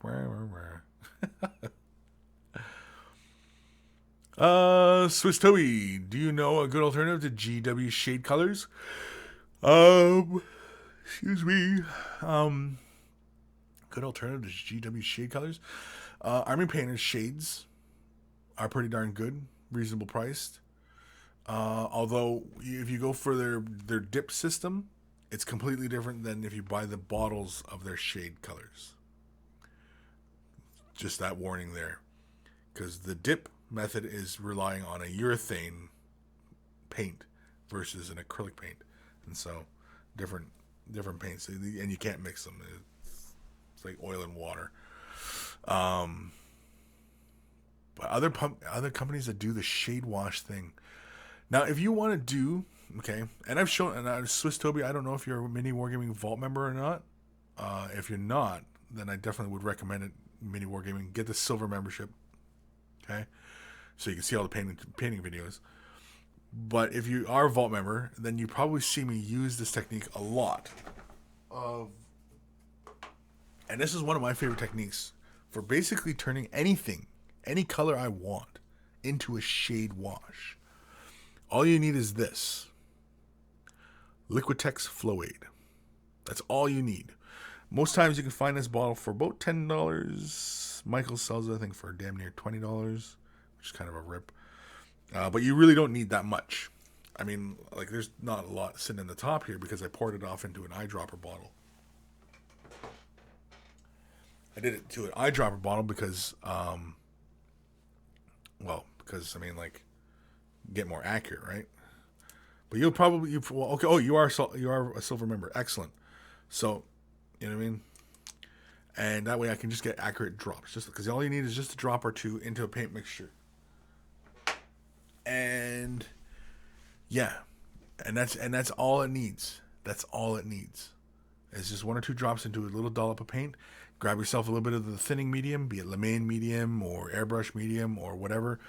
Thin that color way down, and what that flow aid does is it changes the viscosity so that paint just goes and creeps into the recesses, just like the shade washes do. It's really, really awesome stuff. And yeah, and if you're a Vault member, then you've probably seen me use it once or twice. I recently just used it for I was doing the Space Wolf runes on the shield, making the glow effect for Space Wolf runes, and yeah. Kris, is the demo zone set up today? No, it is not set up today. I know I forgot. I forgot again. But you guys got to bug me about this stuff. You guys got to say, Kris, get the damn demo set because I want to see how to do this or that, right? Data Wargaming. What is the dip method? The dip method. You heard of this? This is really easy. This is easy peasy, lemon squeezy type painting. Army Painter sells urethane. It's like basically wood stain, right? You can get it in varying shades. You can also go to a hardware store and get urethane wood stain and do the exact same technique. Basically, all you're doing is you got your little pot of urethane. You just open it up, and it's a lot of fumes. So you're better off doing this like in a garage or outside. You probably want to lay like newspapers down, things like that. Just protect your floor. Definitely would not do this in a carpeted area. Do not do this in a carpeted area. Do this somewhere where you can easily clean this up because, again, this is a huge, huge pain. You'll probably need like thinners or turpentine or something to, if you do get it into areas, you'll have to soak the area and probably completely discolor it all. But anyway, you have your little, imagine this is our little pot of paint, right? We have our miniature, okay? Oftentimes what you'll do is you'll have something like a vice grip or something that can clamp on and hold on to this miniature's base. And what you can do is you can take the model upside down, dip it into the dip, pull it out real fast, let the excess fall off, and then what you do really quickly is you just go while you still have it on the tweezers or pliers or whatever you have it on, and just give it a quick snap, just kind of like a forceful kind of flicking action to force the rest of the excess off. let it dry, and that's it. And then you let it dry. And what ends up happening is the urethane, like the shade washes, creeps into the darker areas, and but uniformly tints the entire model, but gives you, you know, it's like the colors they often sell it in look like Agrax Earthshade, and so you end up with like this really dark brown or almost black, really dark brown, and almost a lighter brown, almost a sepia. So it's really kind of like black. It's almost like Null and Oil, Agrax Earthshade, and Seraphim Sepia, the colors that they sell to do this dip method. But that's it. So basically what you're doing is you're going to do a base coat on your entire model. You're going to base coat your entire model and then dip it once in this color, shake the excess off, let it dry, and that's it. And that's all you're going to do. And that's the dip method. A lot of people do that method because, they're not steady-handed enough or anything like that, For example, like doing Space Marines, right? You use the Army Painter spray, and you can do an entire army, right, with just Army Painter colors, hence the name Army Painter, I suppose. And you spray the entire model, pick out the little details like the bolt gun and stuff like that, and then you hit him with the Army dip, and yeah. Check out Army Painter. Check out Army Painter. They have I think they have a video on using dip. I don't have any videos myself on dip because I don't use the method myself, and yeah, so hopefully that helps. Blake D, do not do the dip method in your mother's garden either. Yeah, don't, because your thing will kill all the plants and stuff, and yeah, it's just no good. Knit Fink, I have a friend that attaches the minis to nails, dips them, and then uses a power drill to spin them in a trash can. That's another excellent way. Yeah. I think I seen, was it Les Awesome Paint Job? I think he's shown using the dip method, and he was using, I think, a cordless drill, and he's just going, and yeah. Oh, maybe it was Dr. Foss. I don't know. Dr. Foss is another good one, yeah. And he's got another one using the dip method. So there are a few tutorials out there. Dad, I won't keep my entire house is carpeted. Yeah, so don't, for God's sakes, don't do it in your house. Don't do it. But yeah, make a quick tip for it.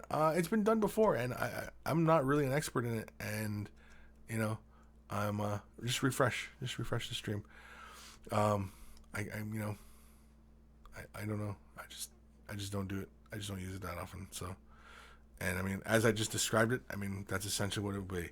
And less from Awesome Paint Job, Dr. Foss, and like the way Knit Fink here just explained it, attaching the minis to the nails, and then using a power drill to spin them in a trash can, which is excellent because then all the overspray is just going to the sides of the trash can, right?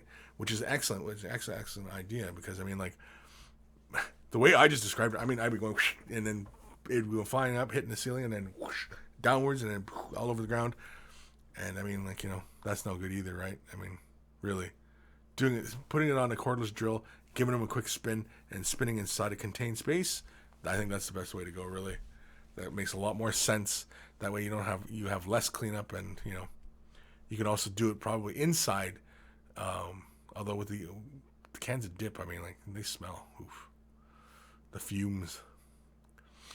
But anyway, so hopefully that helps, Data. Yeah. Lord of Midgets. I'm looking to paint a model in Ocean View purple and mid sunset yellow. Can you give me a good recipe for either? For either or either? Either? You want to do paint the model in Ocean?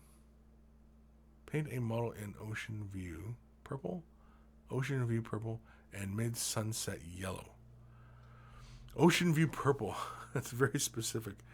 Mid sunset yellow. I'm not entirely sure what Ocean View purple is. Like, what value of purple is that? Is it like a dark purple, or is that a blue purple? And mid sunset yellow, I'm thinking that's got a fair amount of oranges in it, because typically sunrise is a very bright yellows, like lemon yellow and stuff like that. And so sunset yellow would actually have oranges in them. Yeah, I'm not entirely sure exactly what value colors those are, Lord of Midget. Because I mean, like if you can point me to them, then no problem. But I mean, if you for a mixture, I'm not sure what that would be. Ocean View Purple, because I mean, like Ocean View Purple would be either a lot of blues in it or a lot of black in it. One of the two. I don't know. The Marvinator. Hiya, Kris. Good to see you. Good to see you, Marvinator. Brooke Gunther. There's the wife. Back to mobile. Keep those tips clean, monkeys. Keep those tips clean, monkeys. Despite you, I'm going to send one in for next week. Show off my McCree for handing. Yes, please do. Please do. Despite you, email time? Maybe. Lord of Midgets, Kris confirmed at being a scrub at painting. Doesn't even know what color palette of decorating paint from the do-it-yourself store. Proved he's a fraud. Yeah, well, because I mean, like, there's so many varying shades that they have to give them all sorts of names. Yeah, I mean, like, knowing the color wheel out towards what different paint lines call different shades of different colors. Yeah, I'm afraid I don't know. I mean, hell, I don't even know all Games Workshops, and they keep changing the damn names. I get confused sometimes on the Games Workshop side of things, and that's a paint line I use every day. So, yeah, scrub, sure, I'm a scrub.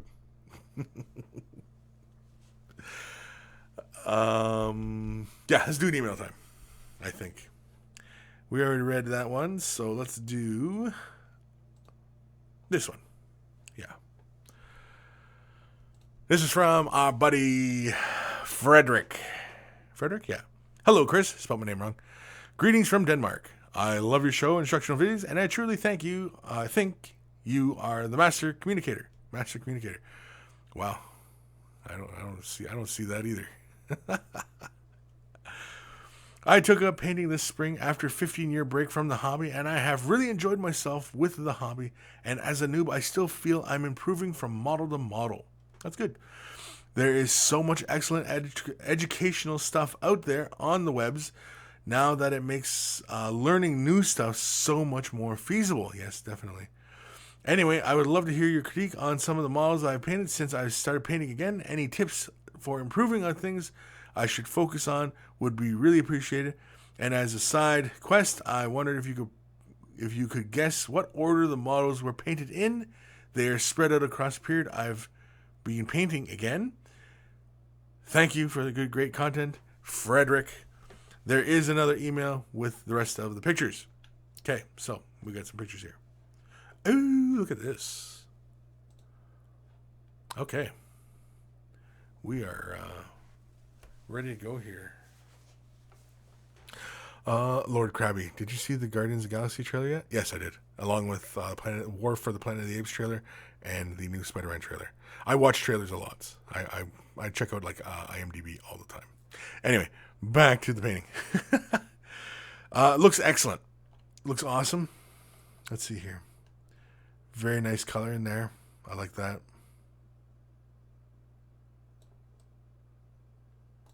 There's like a blue light. I think his bedroom window is shining light in here, throwing a bit of a blue cast on stuff. But that's okay. Very nice and clean though, and I like your color transitions within here. It's nice and, like, from a distance, it looks so soft. Looks really good. Really good. Das is good. Oh yeah, here we go. Yeah, see now look at in the last picture. Here they look very green, right? Teal green kind of going on. Whereas here, that look turquoise. Bit of green. Well, my one monitor looks very blue, and the other monitor looks kind of greenish. But yeah, that's kind of crazy. Oh, it's the same model right there. It's green. Yeah. Yeah. Nice and clean. Anything as far as like the color, like the highlights, like throwing those in? Not really, because I mean, like the way that's applied there, I mean, that it's very deliberate, and it almost has like almost like a a misty kind of lightning kind of quality to it. Highlights are very consistent along the banding here. Along the bandages and stuff is nice and clean. Clear and like well-defined bandages from the bone. I like that. You can see the bandages are more of a gray brown as opposed to this yellowy brown, this warm brown on the horse's bones.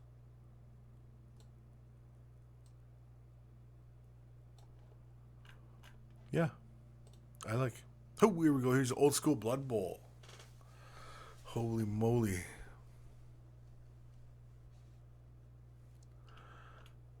Let's zoom in a bit.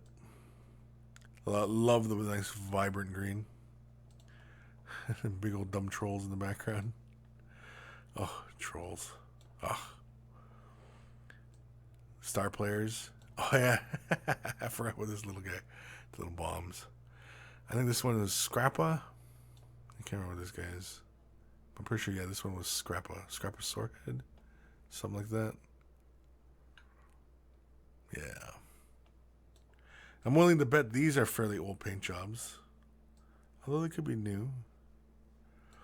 Could be trying to throw me off with having that little pot of Waywatch green there beside him.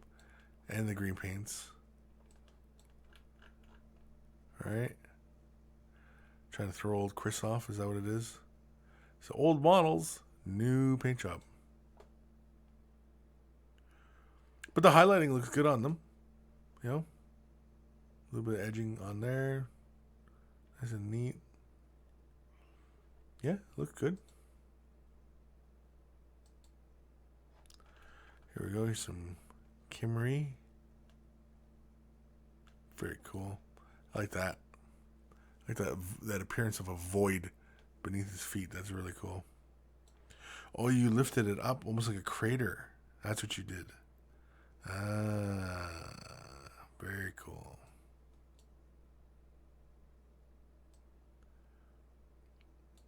Yes, very nice.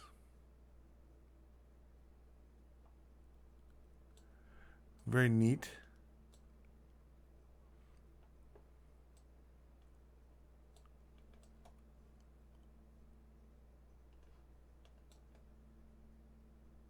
Very, very cool.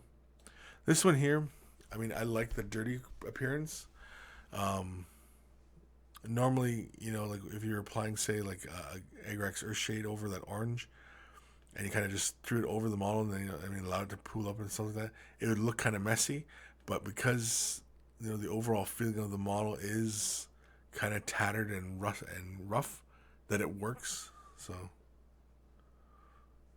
I like it.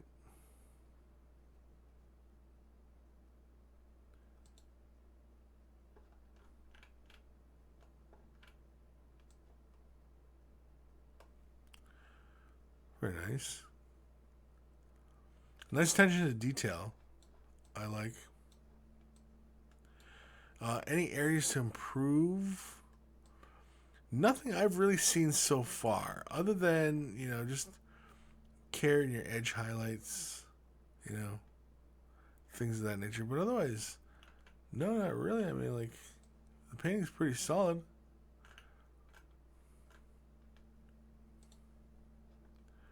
Ooh, this one looks nice. I like this one. This is cool. The jade elements, they have a really nice contrast with the red of the handle. Just really nice. And the armor has got a lot of contrast. It goes deep and dark in the shadows, almost silver up into the highlights.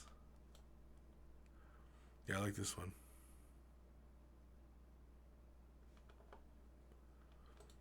Yeah, very good.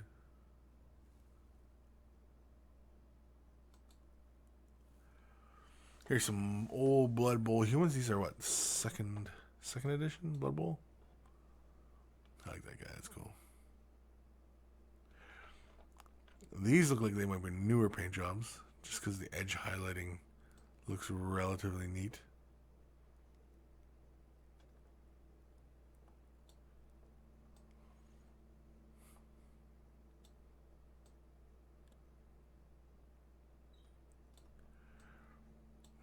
Really good stuff.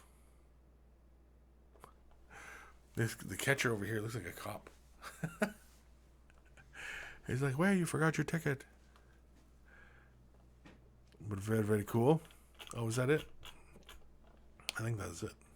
But there is another email. Let me just double check here. Yeah. There is another email. Do this. Let's go.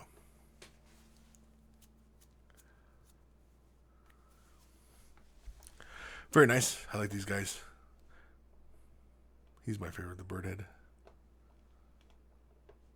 Pretty cool. Nice and tattered. I'd guess this one would have to be an older one too. It looks like you're kind of heavy into your dry brushing at the time. At least that's the way it appears anyway.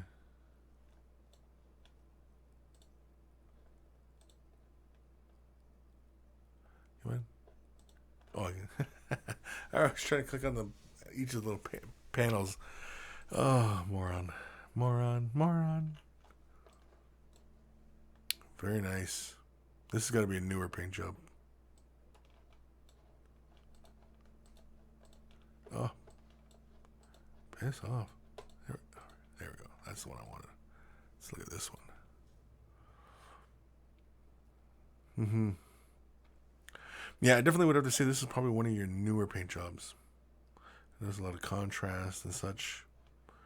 I think really what it is, it's the contrastiness in your painting that I think is defining your style.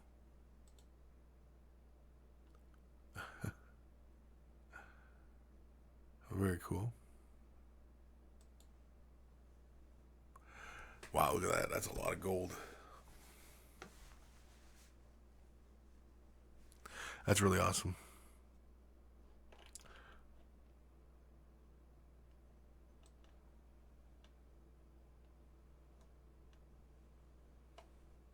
I like it. It's nice and neat. Fairly effective highlights of the gold and such. Zap.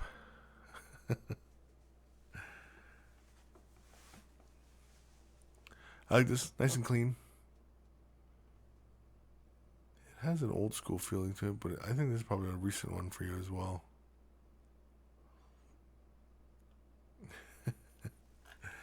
Zap. Whoa, look at these guys. Running the big death cobras.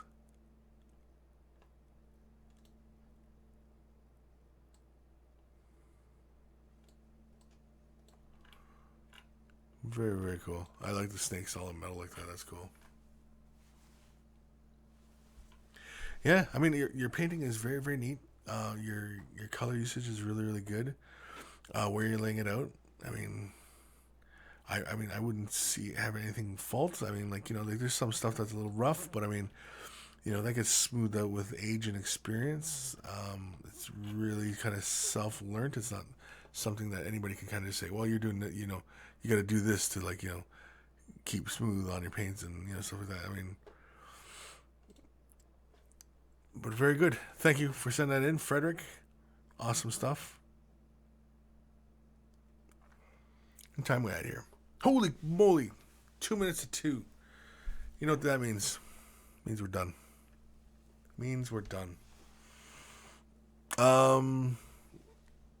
Yeah. Yeah. Where are we in these things here? Are those bird-headed dudes GW? Want them? Yeah, Kirkishon? Yeah. Those are the, oh, man. I can't remember what the heck they're called now. Ushabti Warriors, I think they're called. Yeah, I'm pretty sure they're called the Ushabti Warriors. That's what they're called, eh? What? For the Khmer forces for undead. The Ushabti, the ones that have, like, the head of Horus and the new... Ushabti, yeah. They're called the Ushabti, yeah. That's where the color, the name color comes from. The Ushabti bone. Dr. Santos, Kris, did you get my email yesterday? I had some odd trouble sending it. Are you R. Evans? Are you Cocking? Or Cubby Owl? Because those are the only new emails I have. Other than Frederick. No. No, I don't think, no, because I trying to remember what your name was, but no, I don't think you did send it, doctor. So, yeah. Ishab goes too quickly, man. Yes, it does go too quickly sometimes, and, but that just means that we're having a good time and having some laughs and possibly learning something. What? I have no idea, but, yeah. But you do an email from Dr. X, love his models. Oh, Phil, no. No, I don't have one from you, buddy. No, you're going to have to resend it. Because I do not have it, because the only 2 new emails I have are from Caw King and Cubby Owl. They're from today. Last fresh email I got was on the 8th from R. Evans, and that was it. So, yeah, we're at 2:01 now. We're going to call it a day. So, a quick reminder for everybody. Next weekend, giveaway special, okay? Because, again, we're going to break for the holidays. So, it's going to be the last show of 2016. So, we're going to do a little bit of giveaways and, show appreciation for monkeys. And, of course, for you to win, you have to attend live. So, you got to be here live, okay? Live. Not dead, not undead, but live, okay? And that's the only way you're going to win. You're going to be here live. Because you have to answer my question. Because what I'll do is I'll send like skill testing questions. Like basically, square root of pi divided by. Nothing like that. Don't worry. So. Questions, comments, commission painting service. You want to drum up some extra exposure. You want some help with the color scheme, whatever. Send your questions and comments to Kris@miniwargaming.com. It is in the description below. Join us on Facebook. Again, description is in the below. Handles will get restocked soon enough. Don't ask me when. I'm not 100% sure when, but soon enough. And of course, Way of the Brush t-shirts, as you see in the intro and the outro. Everybody who's wearing their Way of the Brush t-shirts, you can tell they're manly sort of folk and connoisseurs of everything that is good and then holy with painting. And yeah, so again, next week, episode 142, giveaway special. We're going to be giving away some stuff, and it'll be a lot of fun. Again, Monkey's Day to play.